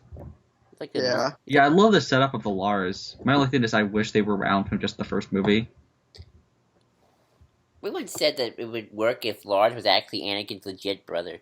Exactly. Just have it be that. I mean, it makes sense that he isn't. They kind of hint to that in episode 4, seeing that he has a different last name. That's wait, that's true. Yeah, I guess it does make sense canonically. I guess so. I mean, it was always supposed to be that way, I guess. No. In fact, I think they even say that it is his stepbrother in the EU. Unless they could have, like, Anakin had a sister. And How would that make sense? Beru is a Skywalker. She marries Lars. There is Geonosis. But we know that. But dude, we know that Owen is his brother. I mean, that's true. I know. I mean, obviously, Your uncle wanted him to stay, didn't agree with his ideals. That is And Geonosis, go on right? some damned fool's crusade with Obi-Wan. Also, my video's slowing down. Sorry. that's okay. It's Geonosis. Oh, That the is best Geonosis, scene. right? The best scene, and it's slowing down on it. Okay, now it's back. I feel like they should have done with stuff with the Larses in like Clone Wars, maybe. Yeah. I don't know how. Like I wanted to see him actually hang out with or talk to Obi-Wan because he says like wouldn't want to go on some damn fool's crusade with Obi-Wan. It's like, but he didn't know Obi-Wan. I mean, he does later. Also, I love these sonar things, which I've seen people can play like, how the hell do they work? There's no sound in space. I think that's the point. Is that it's a shield, and then the sound expands with the shield. Okay. I think. I always remember using these in the Rogue Squadron games. This is always cool. The whole chase with the slave one. Everything here is cool. Cap recently was saying that the prequel space fights don't have much character stuff, which I don't think a space fight needs to necessarily always have characterization. Which, of course, as I said, Episode 3's fight definitely has character stuff going on in it. Like you really can't deny that. Just stuff like Anakin refusing to, not wanting to leave the clones, refusing to leave Obi-Wan. That's character stuff. You don't like the character, fine. It's still character stuff. Here, this is showing Obi-Wan's resourcefulness and also just kind of the two of them, one-upping each other and whatnot. And again, not every fight has to be character-driven. It's not Star Trek. It's freaking Star Wars. It's wars. Not every fight in a war has to be the most intense thing ever, or the most interpersonal thing. But yeah, okay, I found the Lars. Wait, what was I searching for? Oh yeah, the seismic charges. I love the space fight. I love that they're getting destroyed as he hits them. That's great.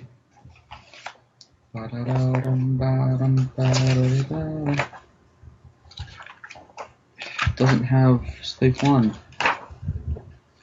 Also, poor R4, he gets hurt like every time. Yeah. R4. He killed R4. He's like the Defiant, or not Defiant. What is it? They always gets destroyed in Star Trek. The Enterprise. The Enterprise. No, the one that always gets blown up that the Enterprise has to save constantly. There is no ship that in Star Trek that always gets saved, is there? Yeah. I might not remember. It gets wrecked at the beginning of 4. Gets wrecked in Enterprise. The first version of it gets wrecked in Enterprise. The first. I never watched Enterprise. I stopped after DS9. In TNG, it also gets attacked in DS9. It gets blown up constantly. I don't know. I don't remember that one. There's something. I don't know. I just like season 5. The Farragut? No, it's not the Farragut. Yeah, I can't find Slip 1. Oh, yeah. I love that reveal.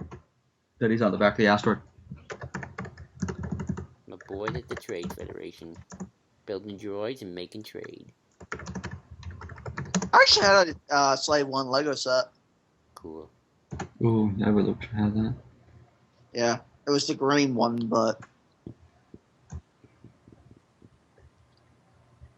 Sorry about the noises. It must be a party. You hear it. Oh, these are all cruisers. Hold on. Well, yeah, Trade Federation cruisers.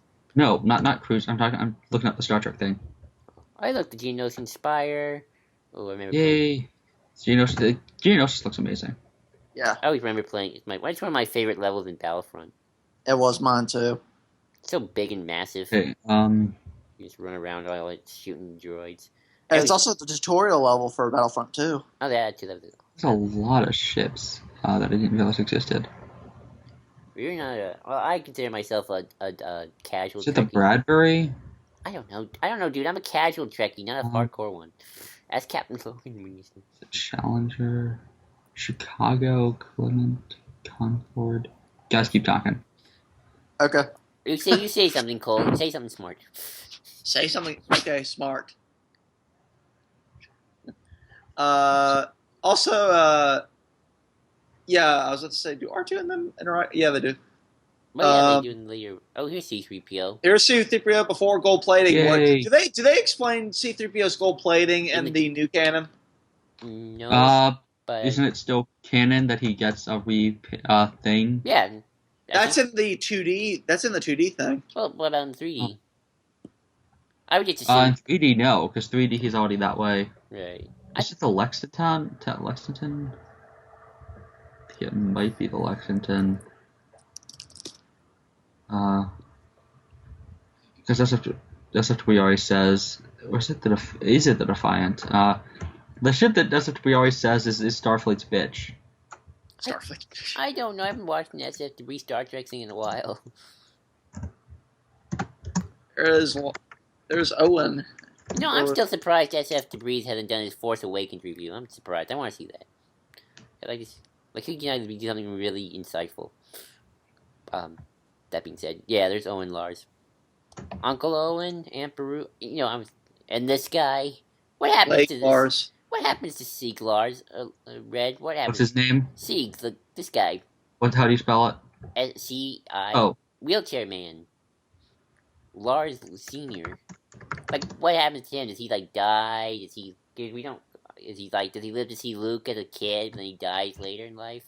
Does he die after the war? What happens? Lars. Well. CYE. Yeah, I looked it up. I'm looking for it. It is.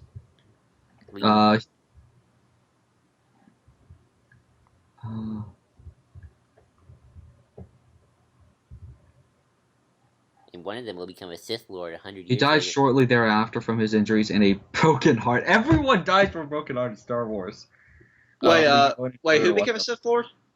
Darth Krayt. He was a member of the Tusken Raiders, remember? Was 60. Oh, yeah, I really wish Krayt was in this. Well, well, technically, he's not Krayt yet. He's, I don't know. Sherrod hat. Yeah. I don't know why he would be. Actually, you could. Yeah, back on. Well, there should be a Krayt here. Yeah. Someone to represent the Tusken side of the story. What did the Tusken... do they say what the Tuskens did to Shmi?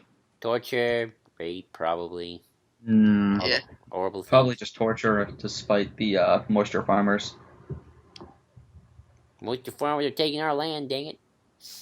Time to spite some people. Well, Sherrod love you. That's true. Warlord and everything. Also, she's just Leia right there.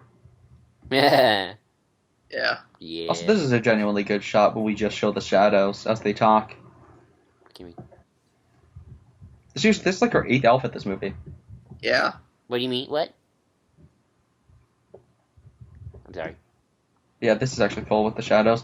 It's her 8th outfit this movie. Oh, okay. You're keeping count. Yeah. No, I didn't keep count. Let's see. I'm sure there's an answer.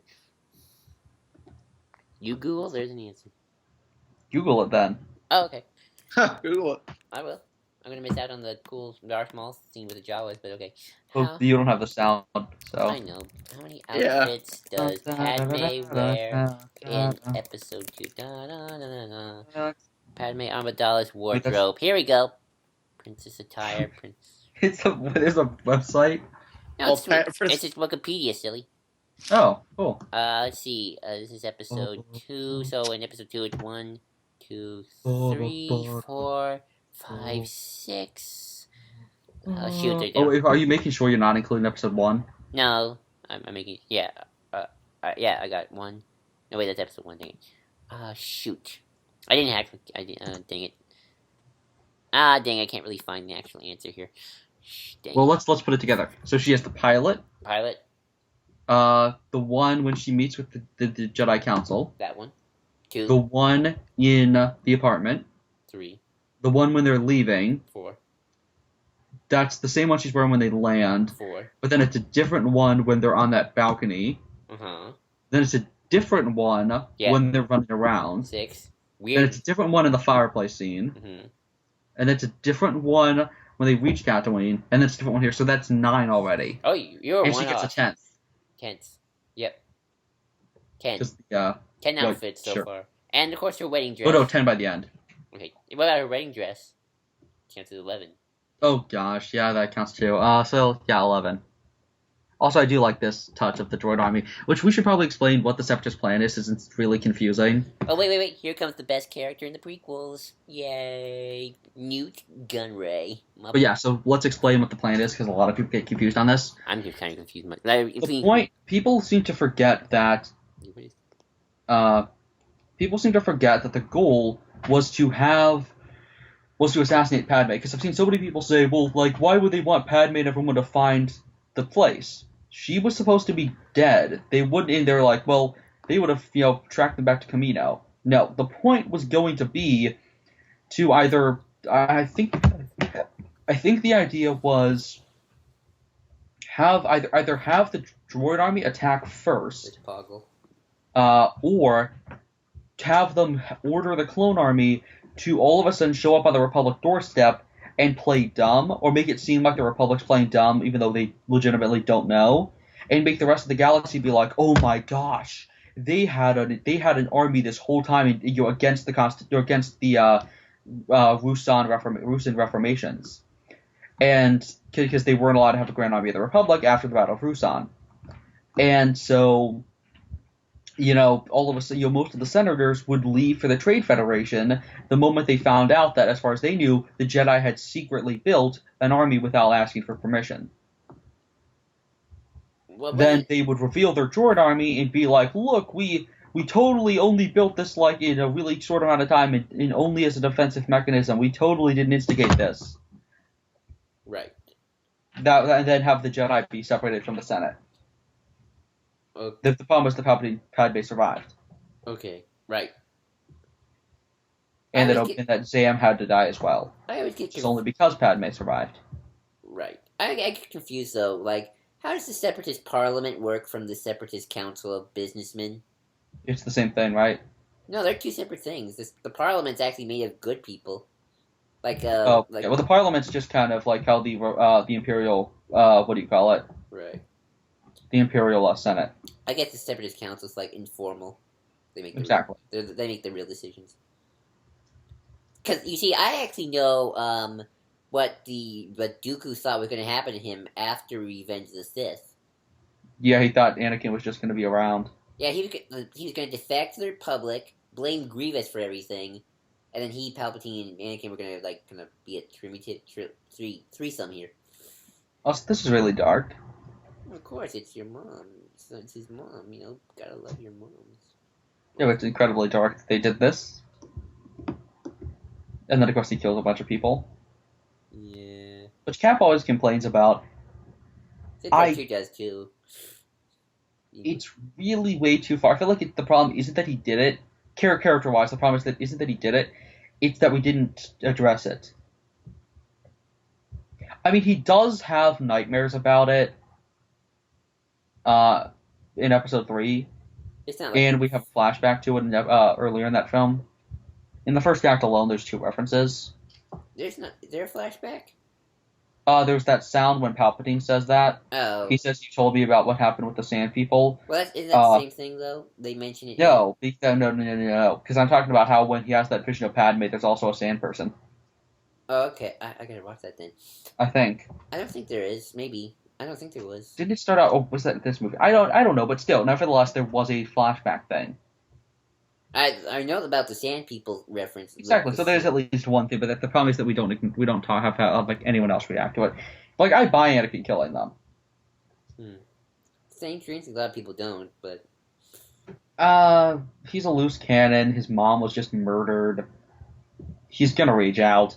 I think the problem is that he does it more intentionally. I feel like he should have it should have been the ultimate force push that it's sort of that's what I told you in the original commentary, where it should have been like a force repulse. Yeah, that's what I'm saying. Well, I mean, I buy him killing them. My problem is look at what he does when he cuts their heads off. Oh, here's the Qui-Gon.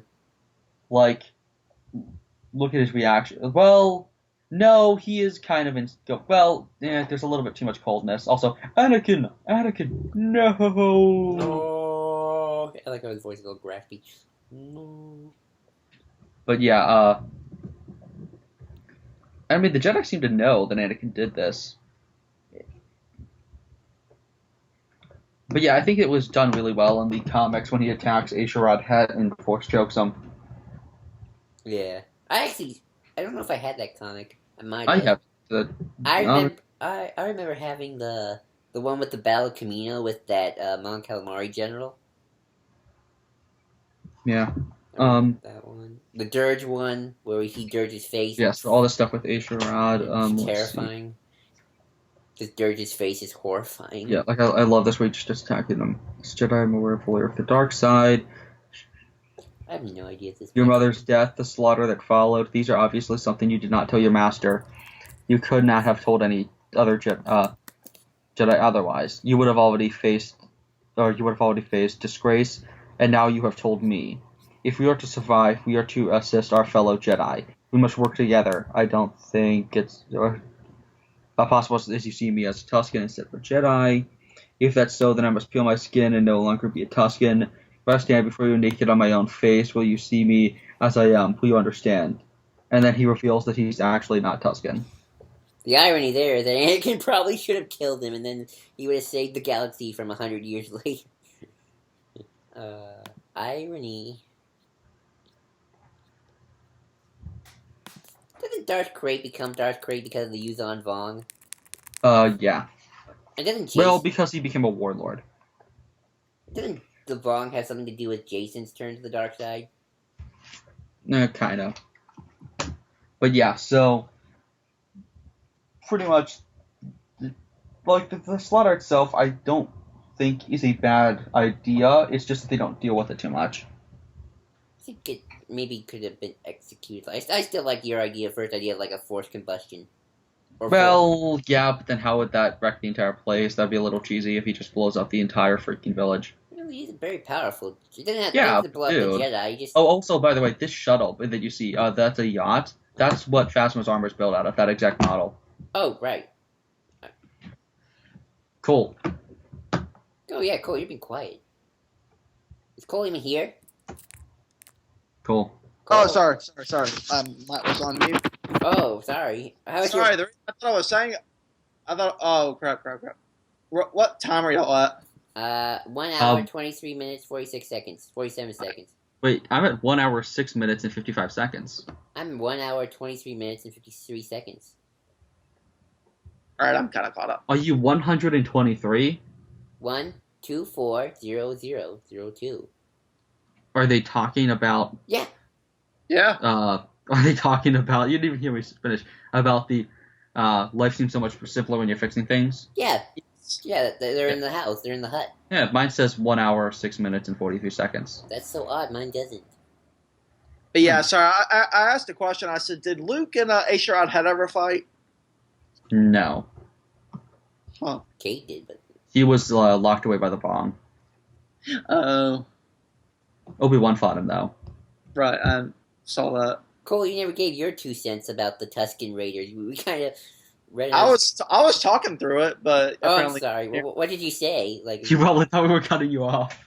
I'm sorry. Yeah, I thought y'all were cutting me off. I was like, these assholes. I'm sorry. We're sorry.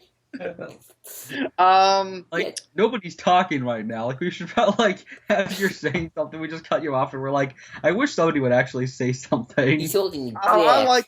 I wish that... I kind of wish they'd gotten the idea of the forced combustion, because I feel like that would... Sorry, Cole. I wish we'd gotten the idea of the forced combustion, because I feel like that would have been a little more... What's the word I'm looking for? A little more... Believable? No. That, but a little more... Sympathetic. A little more accurate, a little more tonally accurate. I don't know if that's the right word for it. I'm sure you'll think of a word. Fitting. Fitting? Yeah, fitting, yes, fitting. Because the whole killing thing, yes, it's used as to set up Vader, of course, but it just feels... I wish it had been a little more subtle. Yeah, I wish he didn't say that he killed the children and women, too. Just the fact that he slaughtered them. Yeah. I like the fact that he hates himself, but I wish maybe he almost had, a death wish later. And maybe that's what he gets to by the end of the film, is, Padme helps him out of that. I feel like he should be shaking a little bit more. I mean, he kind of is, but maybe, a little more. What do you think about that idea? Of, he almost, is just kind of oh my gosh, I fall into the dark side, and then, have her kind of help him out of that? That would have probably been better. It's sort of like in movies where, a guy kills somebody, And then like you realize like, oh my god, I just killed someone. I just killed someone. I just killed someone. Like Yeah. blood on them. You see the blood. Like, oh my god, oh my god, oh my god. Also, this is Luke's room, right in the. Yep, that's where Palpatine, or that's where Palpatine, that's where 3PO took his bath. Yep. Right. Palpatine taking a bath. Is that the original place? Is that the original place, or? Yeah, this is the OG Lars homestead. In fact, cool. like you get that shot of. Oh no, you don't get the binary sunset in this movie because there's no night. There's only one nighttime scene in this film with this area. That's the next movie. Yeah, which I love that ending. Yeah, it's a great ending. It's pretty good. I love anything with the classic Star Wars song, Luke's theme. Yeah, that's a great theme. That's our favorite episode 4 opening, with the press play and everything. That's like actually my favorite part of episode 7 because that's Luke's theme and it's kind of come back, like especially with the Jedi steps. Jedi steps is actually pretty good too. Yep, close, Gene.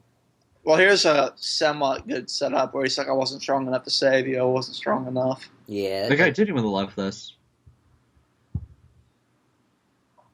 But I promise I won't fail again. Like, I genuinely like this. The problem is, I mean, the slaughter even makes sense. Just, they didn't have to explicitly say that he killed women and children. Yeah.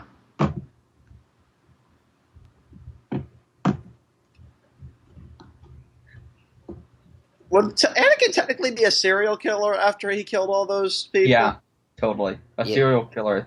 Joe, can you look up how many kills it takes for somebody to become a serial killer? Okay. I'm pretty sure he qualified. I think you weird Google stuff. How many kills take How many kills does it take to be a serial killer? Joel, you might want to clear A serial Well, killer it is says an individual Obi-Wan. who killed at least 3 people over a period of more than a month. Yeah, he killed. So yeah. Yeah, he's a serial killer. See him kill 3. Mastamia. I actually finally learned why. So I love how he says "and Obi-Wan Kenobi" because he doesn't know Obi-Wan. Yeah.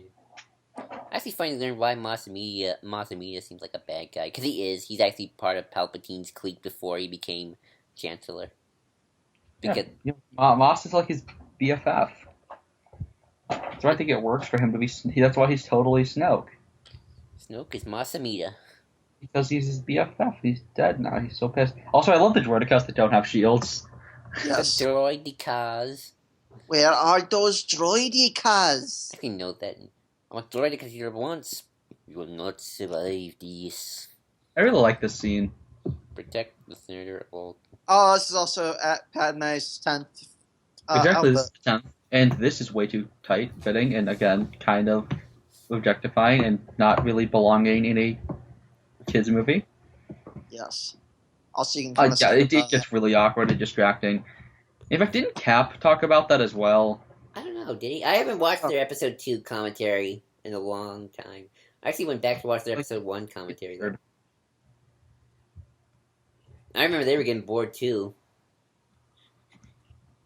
So awkward. But yeah. Strangely, also now he cares about orders. Yeah. Strangely enough, I feel like this movie's actually going faster than the last few times we've seen it. Well, we still got we're barely halfway. True, but at least all the stuff on Geonosis is at least exciting. Well, after Why did they take 3PO with them? That's a good question. But yeah, this is Phasma's armor. Oh yeah. But seriously, why did 3PO go with them? What was the point of that? Because he's his droid. Senator Askask. Oh, okay. I hope Bale comes back in Rogue One. I hope he makes a surprise cameo. Oh yeah, the actor's so good. You didn't get much to do. I really want. Oh, I do love that. Unfortunately, the debate is not over. Which I love the fact that he's really against. Before the Separatist attack. And what's great though is the moment the Seppies do, he's like, "Never mind, f those Seppies." Bale's I like Bale because he's idealist, yet he's also practical. Exactly. He's like Leia. I mean, that's why Leia's characterization works. Which also, you see what I was telling you about his noodly kind of horns, how they move a lot. I can see. Yeah. See, they're bendable. Isn't there a Sith Lord that is that Rice? Yep. One of Krait's buddies. Yeah. Darth Warlock. Who kills him? Darth Warlock. Well, tries to kill him. Oh yeah, that's true. And here is Count Dooku. Played by the great Christopher Lee. Rest his soul. back. You're back with your people in another planet. That's a nostalgic chick joke. Christopher Lee's so awesome. Too bad they wasted him in these films. I know. Yes. And he could have been a great villain, a really good one. I actually was all the talking. way out on Geonosius. Well, I was talking about it like if I was like rewriting the prequels or something. Like I would have Darth Maul live, and then you'd fool people into thinking Maul was Dooku's apprentice, and then of course you'd find out they were both Palpatine's henchmen. Or maybe not even have him be Palpatine's apprentice. Maybe not either. Or have him kill Maul in the second movie or something. No, I would actually replace Maul with Grievous. I mean, but then you still have two villains in that movie that you have to kill off before you get to Palpy. Oh, I know. I would kill off both Dooku and Maul, or at least that takes a lot of time. I don't know. You can kill off Dooku you just killed Maul off on the Battle of Utapau. I wish we had gotten more dialogue between Obi-Wan and kill Count off Dooku early than it the same way. Yeah, some sacrifices will have to be made. I do wish we had gotten Dooku and Obi-Wan scenes more, especially in Episode 3 right before he dies. Yeah, they're really good together. Yeah, especially because they are related in a way, especially with their Qui-Gon. Have you read the Episode 2 novelization, Red? No. Is it good? Have you heard? Apparently it's the only good thing Karen Travis ever wrote. Well, that's good. I'd be curious. Well, does have the Mandos, her favorite. Also, I like how he tries to warn him. Oh, that's true. That, like, if he said that he would join him, he would legitimately attack Sidious. You think so? Oh yeah, totally. I mean, he tells him outright that it's Sidious and that he's in the ranks of the Republic. Right. That's how they heard the name Sidious. Oh yeah. Oh, I knew that. And I like how they bring that back in Clone Wars. And together we will destroy the Sith. Like, he sees the Republic as being too far gone, but he doesn't in the Jedi Council. He hates the Republic, but he doesn't hate the Jedi Council and its ideals. Except later, like, doesn't he become more of a Sith as the war goes on, Dooku? Well, that's because he succumbs to the dark side. Right. Artifacts he surrounds himself with. Right. Oh, that's a beautiful shot. But isn't he? Oh, I love these guards. They're so cool. You see? Oh, and here's Jar Jar giving the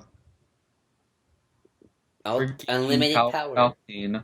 Unlimited power. Which is so weird to see Palpatine in this movie do like giving a speech without him doing that thing where he like raises his hands up and is like da da da da da da da da da. I love mimicking the speech. vast galactic empire. Yeah. Oh, Quarrens and Aqualish. I really like the Quarrens. Just going like whoo. I love democracy. Oh, and his way he delivers this just. Oh, I love it. Great reluctance. Like, I love it with great reluctance. Like, he was, like, looking... I love the Republic. I love democracy. I love the Republic. Like, I bet like, he was looking in the mirror the entire morning. He's like, oh, you're, like, amazing. Like, oh, No. This is what Palpatine was doing. He was looking at the mirror. That was the girl in the... That's the woman in episode 6, right? Baldy? His overseer. Wait, who? Oops. Who's Baldy? Hold on, I'll look it up.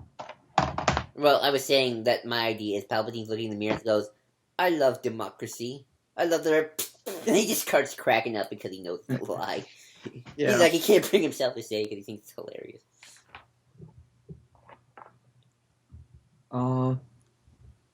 Also, are all the comedians... Baron. Ooh, cool. Sly Moore. Snap it. Sly Moore. Controls access to the chance. Do they have stealth shields on that shuttle? Palpatine knows how to pick them. Probably. Well, they have a stealth thing in terms of like it messes with the systems, the scanners. Because I mean, everyone's yacht comes with like anti-radar detection things. Huh. Oh, do you like how they land here? I have a strong urge to play KOTOR 2. Okay. Why? For some reason. Just because? Or just because? I have a strong urge to play stuff. Like, now I'm in an episode 2 era mood. Because I genuinely like a lot of the games that were released around this time. Bounty Hunter Play Bounty Hunter. I know, I own it. I need to finish it. You never finished it? Nope. I didn't even. Well, that's a hard game to beat. Oh, I didn't even bother by that. It just got re-released recently. I've only owned it for a while. It's sad that I never even bothered to finish it because I'm a terrible gamer. I give up so easily and I have no patience for it. I come back later to some games. Sometimes I did that with Kingdom Hearts a lot. I do love how the door's smaller because the Kaminoans are short. No, the Genosians are short. Geonosians, when they had Kaminoans, they just hit their heads. Ow. Also, the whole gag about 3PO getting his head put on a droid I thought was really useless. Yeah, except it does lead to one of my favorite moments, which is, die, Republic dogs, die! Oh, my. Especially also Kid Fisto's face when he force pushes him. Like, I'm so beside myself. Like, that's not funny, but then, I don't know why, just him screaming to the Jedi to die. Because it's the Jedi. Geonosians are so creepy. Yeah, they're awesome. Like, I can't watch the zombie Geonosian episode because it's so scary. Like, that's one of the few times Clone Wars freaked me out. That and Spider Darth Maul at first. I got used to that. Oh, Spider Maul's terrifying. Though that Snake guy in that episode's actually more scary in my mind. Snake Guy's just kind of sinister, but Snake Guy's more like Gollum. It's like going into Shelob's lair, which terrifies me because I like Anakin in this fight scene. Yeah. I also like how some of them don't have wings. Yeah. Do not all Geonosians have wings? Nope, these ones don't. No, the grubs don't. I wonder how hot those things are. I wonder if she just accidentally gotten on one of those. Like, just burns. Yeah. Oh, in Republic Commando, the Geonosians are even more scary. Oh, yeah. I actually just got Republic Commando through the Steam sale. Oh, you got it. It's so good. I love that game so much. I like Anakin's poses here, like with the lightsaber. Yeah. I wish I bought some... wait, I have an Apple, so that's why I can't buy stuff on the Steam yet. Plus, I don't want to have the money. I always wanted to play retro Star Wars games like X-Wing and TIE Fighter. Steam. Do they have it? Yeah. Yeah. They have TIE Fighter? Is it for Probably. Apple? I check for They have a Apple. bunch of Star Wars games. I could probably boot up my uncle's really old computer, which has TIE Fighter. One game I've always wanted to play is Star Wars Rebellion. That old RPS game before Empire at War. It's a little more managed. It's machines making machines. Well, that makes sense. How perverse. Well, I really like 3PO in this. The way he looks, I mean. Yeah. Yeah, why was 3PO here? That's a good question. I mean, I get that they needed him to be with them for episode 3, but just have it be they bring him along and he stays on the ship, and then you see him again at the end of the movie. Why not just shut him down? Or how about have him be that he's the one who contacts the Jedi as to where exactly the arena is? Yeah, it's true. That's a good question. How did the Jedi find out that they're on Gene? Because they. Oh wait, Obi-Wan. Oh wait, Obi-Wan's told them. Duh. Yeah, they broke the blockade. That's right. Which I do like the fact that. I do like the fact though that Bail is all like, no, we have we can't attack the Separatists unless they attack first, and I do like the fact that the Jedi are just like, Mace Windu's just like, you know what, our people are about to die. I don't give a damn about what you think, and he just goes and saves them. Yeah. I love that. Well, it's not on me. It's not, and it's not even on behalf of the Senate. Well, I mean, Palpatine is the one who gives the order, but I like the fact that Mace is clearly wanting to do that. Right. Except Deborah Bilaba, in Shatterpoint, says that she wishes that they had just bombed the arena and killed everyone in it, including. I love the Geonosian blasters. Oh yeah, those are so cool. Including Anakin and Padme and Obi-Wan. Yikes. Well, to be fair, she's kind of right at this point. From a retrospective point of view, she's right. Also, I like all those things that he threw were actually the Droideka arms or guns. Oh really? Yeah. Red was actually the one you told me that the B-1 battle droids are based off the Geonosian body. Yep. I didn't know that for a long time.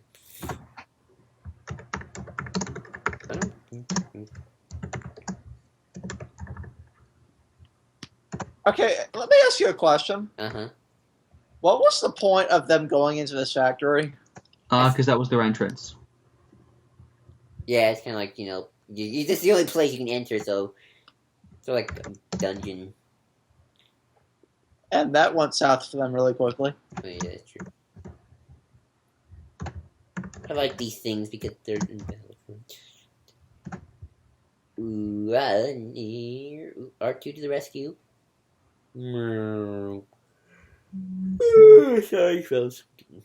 In fact, dude, you know in the Vader comic when the Geonosians, when the Geonosian Queen sees the droids as her children? Yeah. That's why, because they look like them. That even makes more sense now that you think about it. Yeah, I like that. Huh. You get the Vader comic. Cool. That's gotta be scary. Just get. The Geonosian Queen is horrifying. Like that's nightmare fuel for you. Like I don't even want to look up what fan art of the Geonosian Queen looks like. I'm sure it's There's a lightsaber. and it's broken.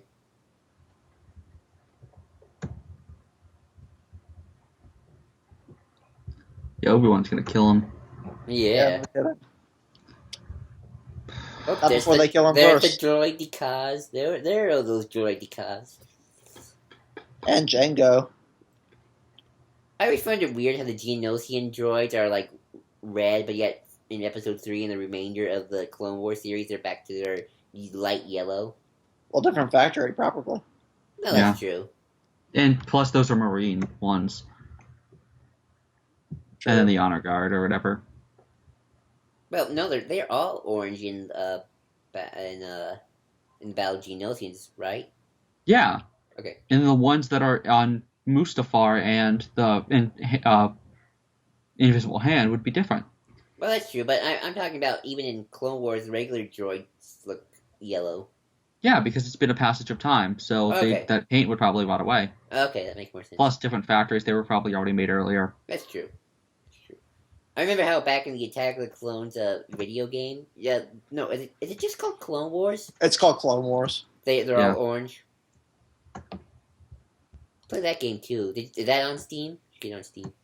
I don't know. I used to play. Yeah, that was on GameCube for me.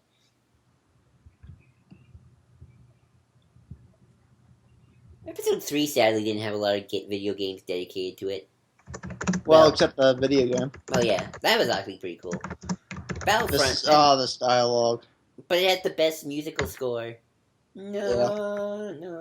Nothing much to talk about this dialogue except, Actually, it worked. This scene works very good, very well in the Vader comic, though. Because Vader has a flashback to it, and they cut immediately.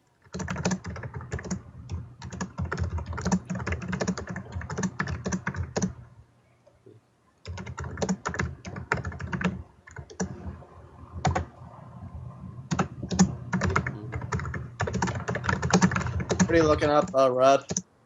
Nothing.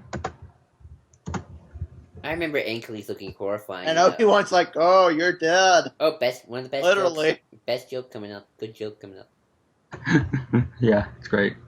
I remember Ankley's looking horrifying in the Battlegrounds game.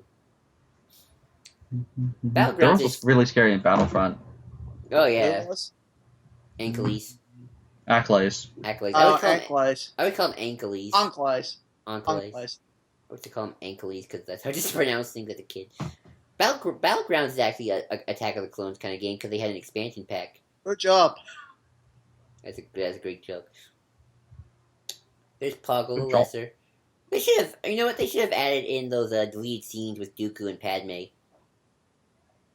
You know, where Dooku tried to get Naboo to join the Seppies. Not bad Geonosian, Joel. Thank you. I just know how to pronounce certain impressions. What is that thing called? We're gonna call it a Rancor, but I was wrong. What's the horn thing called again? Red? Reek. Reek. Enclay.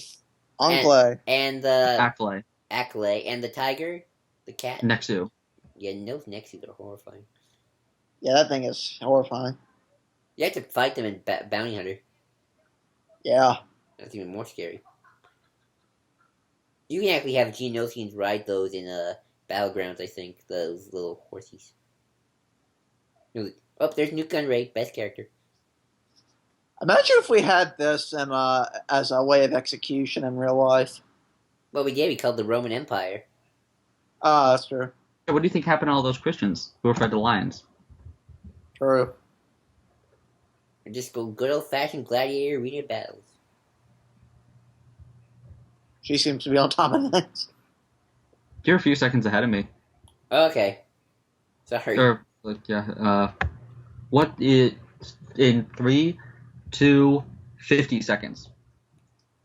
Oh my gosh. 1 hour. 3, 2, 7:57. 1:46:58. I don't know why my time's different than yours. I accidentally sped up a little bit, but I tried not to go much farther. I could pause if you want, but no, It's fine. No, don't, because the people won't pause. All right, that's true. Yeah. That had to hurt. Hey, Gunray. Let's be honest, he's just walking up the thing as I know. I always forget, who's Gunray's assistant in episode 2? What's his name? It's because it's not Rune Hako. People think it's Rune Hako, but it's not. Yeah, Rune Hako died. No, he lives, dude. He died in episode 3. I'm not the only... Don't you dare! Don't... Palpatine didn't die. Rune Hako didn't die. I know who... I care about Rune Hako. His name is... Gilrama... Shoot her or something. Lebac. Right. Lebacca. You know, one of the main reasons I got Labyrinth of Evil was because I knew Nuke Gunray was an important part of the story. That was originally why I bought that book. Just so I can get to the Nuke Gunray scenes. I had weird priorities as a kid. If this enclave was like it was in Battlefront, this would have been far quicker. I remember having to kill those in Felucia, and it was horrifying. Yeah. Felucia, as they call it in Battlefront, but... Felucia. But it's actually... But for some reason, in Force Unleashed, it's called Felucia. Strange that the Enclaves aren't in Force Unleashed, but the Rancors are. Yeah, that's true. That's actually a good point. Why aren't they in there? And the giant Rancor as well. Maybe Shakti killed them all. Maybe. Red, you with us? Yeah. Okay, sorry, you're just so... Yeah, Joel and I... I'm typing something. You're abnormal. Okay, well, Joel and I will continue the reigns. Well, Poke its eye out, Obi-Wan. Poke its eye out. Are any of these creatures in Force, KOTOR, Cole? I believe the one that Anakin just killed is. Okay. I think there's a Nexu there somewhere. But isn't there an arena? Well, look up each of them, and it will probably say in their bios. Probably. Aren't you fighting in an arena in KOTOR? I remember in like. But you're fighting people. Oh, okay. Fighting people, but there is a battleground where you fight some people. There is an arena. Jungle. Finish her off. Patience, Viceroy, patience. She will die. Oh, you're a major. Oh, here come the droidicas. There's those droidicas. That's how I pronounce droidicas.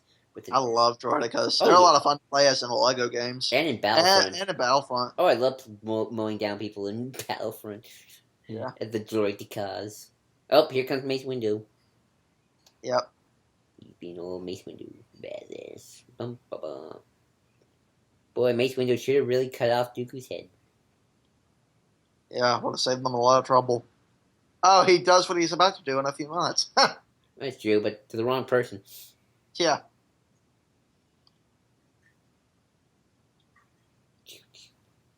How many Jedi die in this battle? Shakti, Kit Fisto. Shakti doesn't die in this battle. No, it was he's counting down because it was 200 people. He's counting how many people lived. Oh, okay. Shakti, Kit Fisto, Boltlar Swan, Eth Koth, Egan Kolar, Sora Bulk, Mace Windu, Anakin, Obi-Wan. Well, no, those two don't count. Super Battle Droids for the first time. Ayla,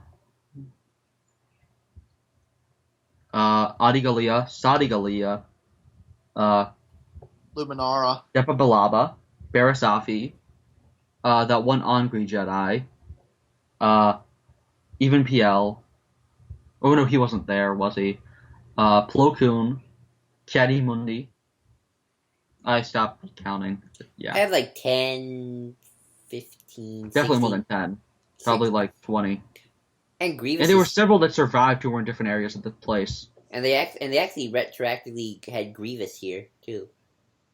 Yep. They actually, fun fact, in Republic Commando, you actually see Grievous' ship run away. Huh. Like, there's one scene, like, there's an unidentified ship, and they don't know what the heck it is, and it's Grievous' ship. Huh. Anakin using a green lightsaber. That's always an interesting image. Or we prefer the blue, but... Yeah. Ow. I would love to see an argument for someone saying that Anakin symbolically is a counselor and then he's a guardian, but that would probably make no sense. Yeah, it wouldn't. Yeah, exactly. I was weird. I bet that exists out there. He would work as a sentry. Actually, he would work as a sentinel really well. Yeah, Sentinel, but are Sentinels in the new canon? Yeah, Plo Koon was one. Isn't the Inquisitor from Rebels a Sentinel? No, he's a Jedi Temple Guard, never mind. Well, yeah, those are sentinels. Okay, he's still in the Inquisitor. Yeah, but they don't use yellow lightsabers. Yeah, they do. Does Plo? Yeah, the Inquisitor. Yeah. Okay, so the Inquisitor's a Sentinel. Okay. Because the Jedi, the Temple Guards are just sentinels who were on duty. Does Sentinels use yellow lightsaber in this movie? Who? Plo Koon. No, he has had blue, purple, green, yellow, and I think another one. He's had them all. No, please tell me we're recording. Oh yeah, we are. I'm sorry. It's late where I am, so I'm kind of losing my head. We are recording, and when I was a kid, I used to like make little voices for the droids in my head. Like each time they were saying, like, "Oh, I used to make little voices for R2. Yeah, I do that too. And it was like, especially even today, like I was like, it's like the grouchy New York accent, like "go in your ass" or something like that. He just says, "What did he shoot his eye?" And here comes the most pathetic, the most disappointing death. Well, Jango Boba Fett had a disappointing death too, technically. Yeah, true. Like father, like son. Yep. He's following his daddy's footsteps. That's your favorite joke, Red. Oh, watch out for Newt Gunray. He's best character. Yep, you're a few seconds ahead of me, Joel. I don't know why, as a kid, I used to love Newt Gunray, but I did. Something about him just And here comes Kit Fisto. Even those robes. Those robes are awesome. The smile that caught the hearts of 1,000 men. For some reason, I always thought the Super Battle Droids were in episode 3 only, but no, they're in episode 2. Yeah. Huh. Oh, the aggressive negotiations line comes up. I remember in the last commentary, me and Red, when we got to the ultimate battle, all we could do was talk about, do those appear in Clone Wars? Do those appear in Clone Wars? Yeah. And here comes the Enclave death. The Enclave death used to freak me out as a kid, because like I'm an arachnophobe, and like anything with multiple legs freaks me out. No, he does, of course, cut them all, which I just love this whole rivalry he has with it. Yeah.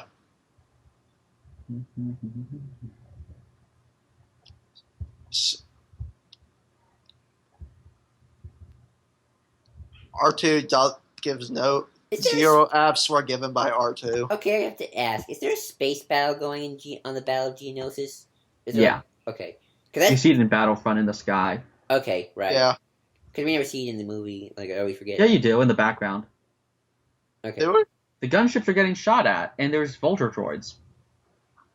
The vulture droids just haven't been deployed yet, but I think you can see in the distance the donut ships firing at the transports. Okay. Huh. If you see it, can you point it out? Maybe I'll look myself. Well, just look at the sky. Okay, I'll try. Oh, I'd love to see all the droids surrounding the Jedi. Yeah. There are only... Oh, there are less left than I thought there were. Well, 1, 2, 3, 4, 5. Oh, well, one died. I think there's more in other sections. Who's that guy with the bun? Yeah, Sora Bulk. We see Ayla here soon. Yep, look, Sora Bulk. And some other guy I don't know. And he got some more. There's some more. Yeah. Oh, Sayu C10, I kept forgetting about him. So did you guys count? Plo Koon. Are you guys count? Yeah, Kiadi. I lost count, sorry. And there's Ayla. Well, are there more Jedi in the gunship? Yeah, there's more Jedi here, but this wasn't all the Jedi. Okay. A lot of them are just wounded, and a lot of them are in different sections because they were attacking from different angles.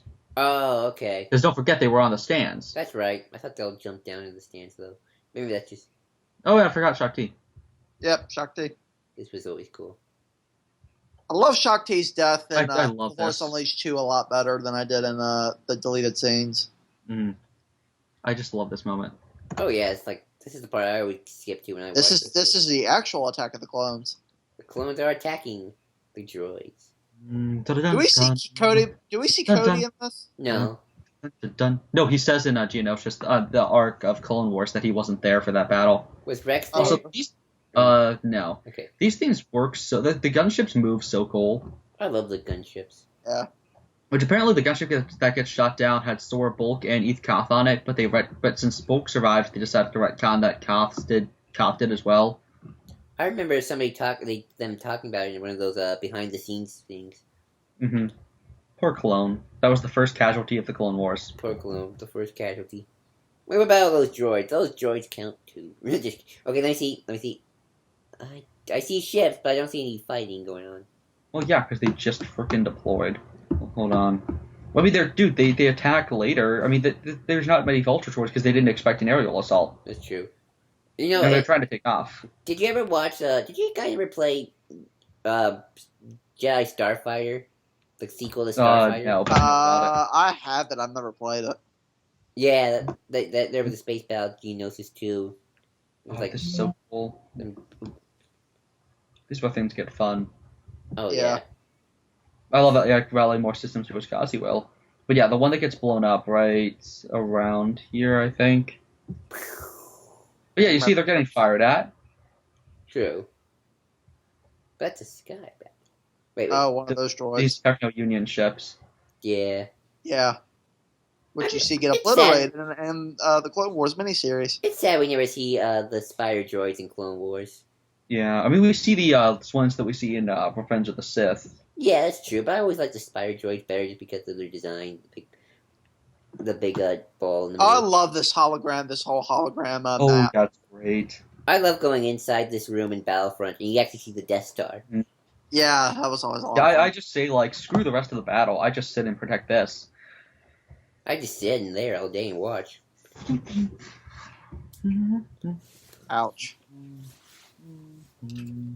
Yeah, that one right there is supposedly has Sora Bulk in it, and that's how he gets hurt. And Eth Koth died there, but he survived, I guess. When do those two come back? In Clone Wars? Sora Bulk comes back in the comics pretty soon after and attacks, goes to infiltrate Dooku, but then gets seduced to the dark side. Okay. And I then he appeared in a Clone Wars episode. Yeah, he appears in Clone Wars, but in the background, and they decided to change it and not have it be identified as him. Okay. Because it makes no sense continuity-wise. Those never appear in Clone Wars. No, actually they do. ATTEs, yay! I love those things. Oh yeah, ATTEs. But I actually really like this fight because it's so hectic and insane, and you get the sense that this is what this war will be like. One of my favorite uses of the ATTEs, despite how much this movie isn't that good, is the assault on Teth. Mm-hmm. I always love that battle where they walk up that spire. I love these things right here. The bunker, the little base thing that Yoda's at. Command post. Yeah. Wait, that's not. I like making the joke. Like, wait, that's not a command post. You have to first sit around. You have to wait for the hologram to change. Well, they were sitting there. What are those things called? The things with the wheels. Hailfire droids. Yes, those things are fun to play as in Battlefront 2. Those never appear in Clone Wars either. Yeah, they do. They do win. I might have missed them. There was a figure set and everything for an anti-hail trial droid squad. Well, I don't remember seeing it in the show. Wars, Clone Wars, Hailfire droid. Yes, they had a remote control one and everything. It's where you see the Death Star. Yeah. Huh. Why wouldn't they be in there? They're so cool. It's so stupid. Told you. Yeah, but you would know better than anyone because you watch every single episode of Clone Wars every time. Have you watched season 1? Yeah, I watched all of season 1. But like, I mean, recently. Oh no, I haven't watched season 1 in a long Exactly. time. Neither of us have watched that season in so long. We are Yeah. not fit to talk about that. That's true. And I'm so glad, because if we had talked about it, I wouldn't be fit. I'd probably be barfing. I haven't actually rewatched season 2 also in a long time.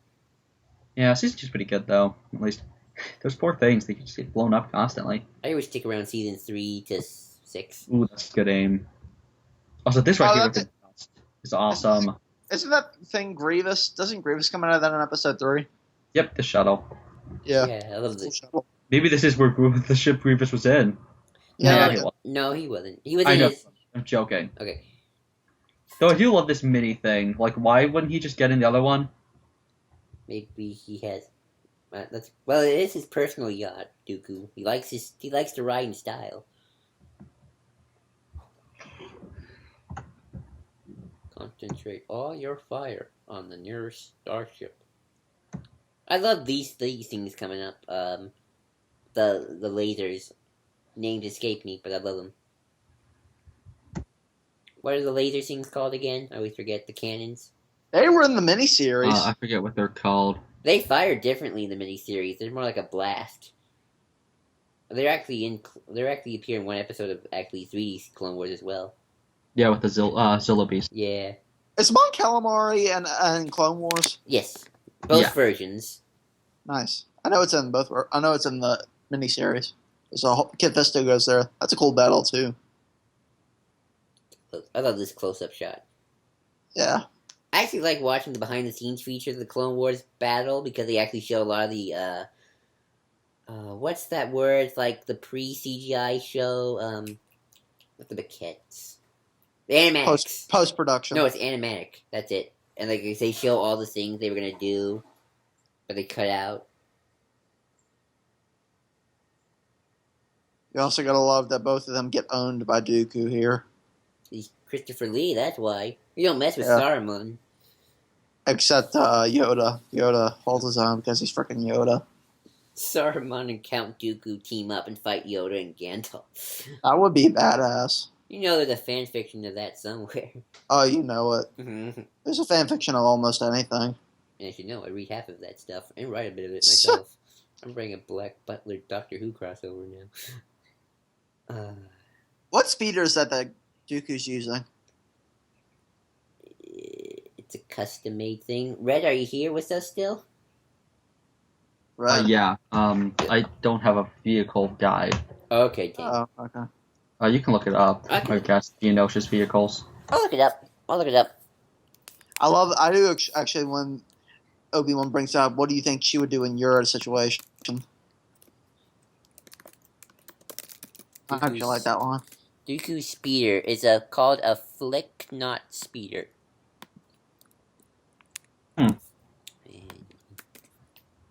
Weird name. Boink. Flicknot. It sounds like a band name. Slipknot almost.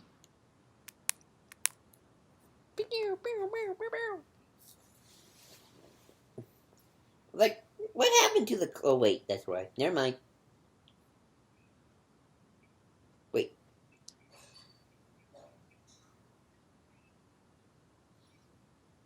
Dooku. And of course, Anakin just charges them.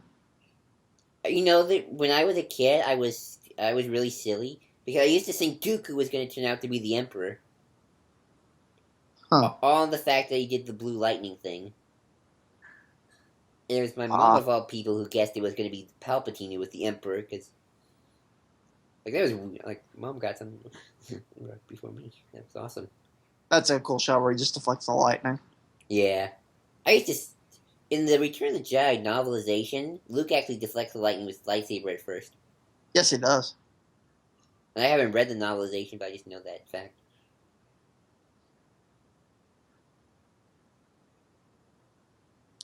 The one part of this fight I don't like is when they do the close up in the dark between Dooku and Anakin. I never liked that. Yeah. It was cheap and easy. It is pretty horrifying when Obi-Wan gets hurt here. Yeah.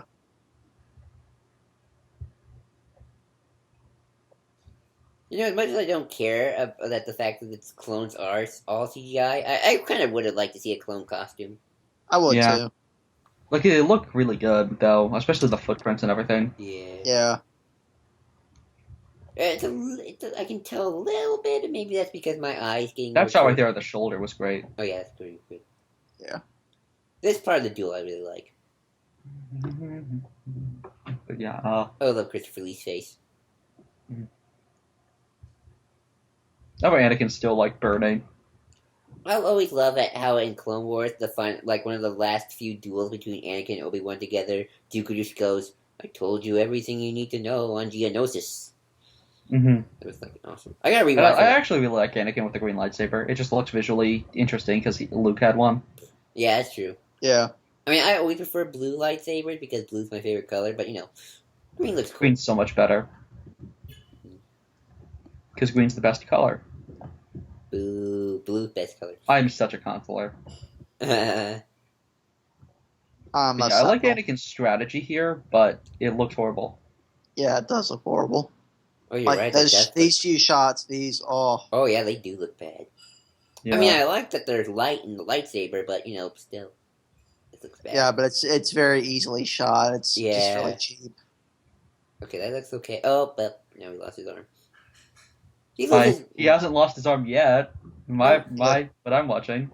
He loses more. Now arm. he loses it. Okay. Oh, you are a few seconds behind me. Yeah, you're a few seconds behind Wow, us. this is the first time I'm in front.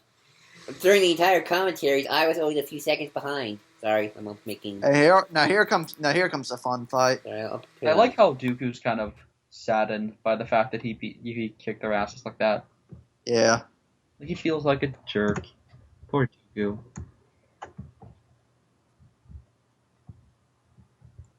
But yeah, this fight is just horrible. Yeah. I mean, I like the Palpatine fight better because I feel like they're doing more with the Force. I mean, they're still throwing things, but I feel like the throwing things are a little more epic. Oh, you don't like this? I think it's kind of fun.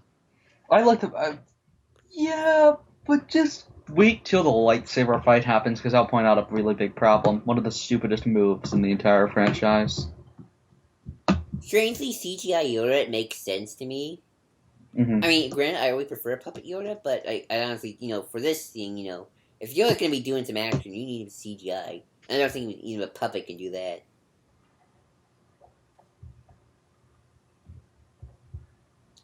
Like, I'm not against Yoda having a lightsaber. I feel like all Jedi and Sith need lightsabers at one point. Yeah.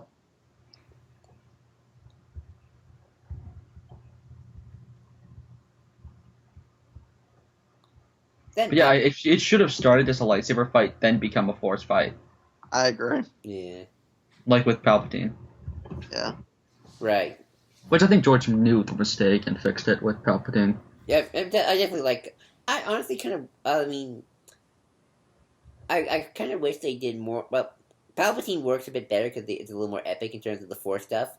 I don't know, I feel like they should be doing a little more magic. Also, the Episode 3 game where you get to play as Yoda, that's so fun. Which Episode 3 game you get to play as Yoda? I don't remember that one. You mean Battlefront? Oh, but wait a sec. I'll point it out. You know when their blades... you know when their blades crack... like right here, he could have... When they're right there, when they're paused, he could have totally driven his blade right into Yoda's face. He hesitated. Weakness. No, he starts pushing to the side. Oh, okay. He could have just slid diagonally into Yoda's freaking head. But there's a bonus mission in the Episode 3 game where you get to play as Yoda and fight some clone troopers, so it's a lot of fun. Oh, I must have missed it. I gotta check that out. Really? I don't remember that. That's so weird.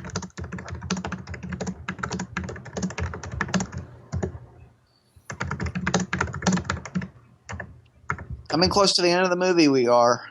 Thank goodness, too, because it's late in my end. I might edit this tomorrow, it's just so you know. Oh. Well, let's let our Reddit not sound too. Yes, because firing on it's gonna... Well, maybe, I don't know. I don't know how powerful those blasters can be. Probably not. And here we see the donut ships again. I love the donut ships. I love this ship too, the whole... Trade Federation cruiser. Not just that, but also Dooku's personal ship. Oh yeah, Dooku's ship's awesome. I would totally love to fly in that thing. Have my own personal butler droid just do it for me. Just sit back and relax and enjoy this thing. Ever notice how it's kind of dangerous for Dooku to go to Coruscant? I mean, makes sense, but still. Yeah. Now, time had to skip here, right? That's the only time we really see Palpatine as Sidious. Right. Which is why I like In episode 1 a bit anyway. more than 2, because I see more Palpatine as Sidious. And more Yeah. Sidious is always a good thing. I really like this cloak, though. How does a freaking... How fast did he get here? Like, that would have taken, like, a month, probably, with a small ship like this. Maybe he has a very good hyperdrive, but I don't know. It'd still take, like, a week at that, then. I mean, it could be a week. Sorry, I'm yawning. I'm getting sleepy. I know, it's just, it's weird that we don't really convey the passage. Oh, and these are the works. Yeah, those are the works. I used to think that was the Imperial Palace being built. What is this place that Dooku goes to? His private, like, just some building Sheev owns in the works. Fun fact, I think the works actually appear in Dark Force Rising too. In the Dark Side ending. And here comes Sidious. Yep. How many Star Wars games have dark side endings? KOTOR 2, Force Unleashed 2, Dark Forces 2. Force Unleashed Ultimate Sith Edition, I think, does. Yes. Episode 3 game, technically. Oh, yeah, they have 2. Right. Yeah. Because you can kill Palps and you can kill or you can kill Anakin as well. Or you can kill Obi-Wan, I mean.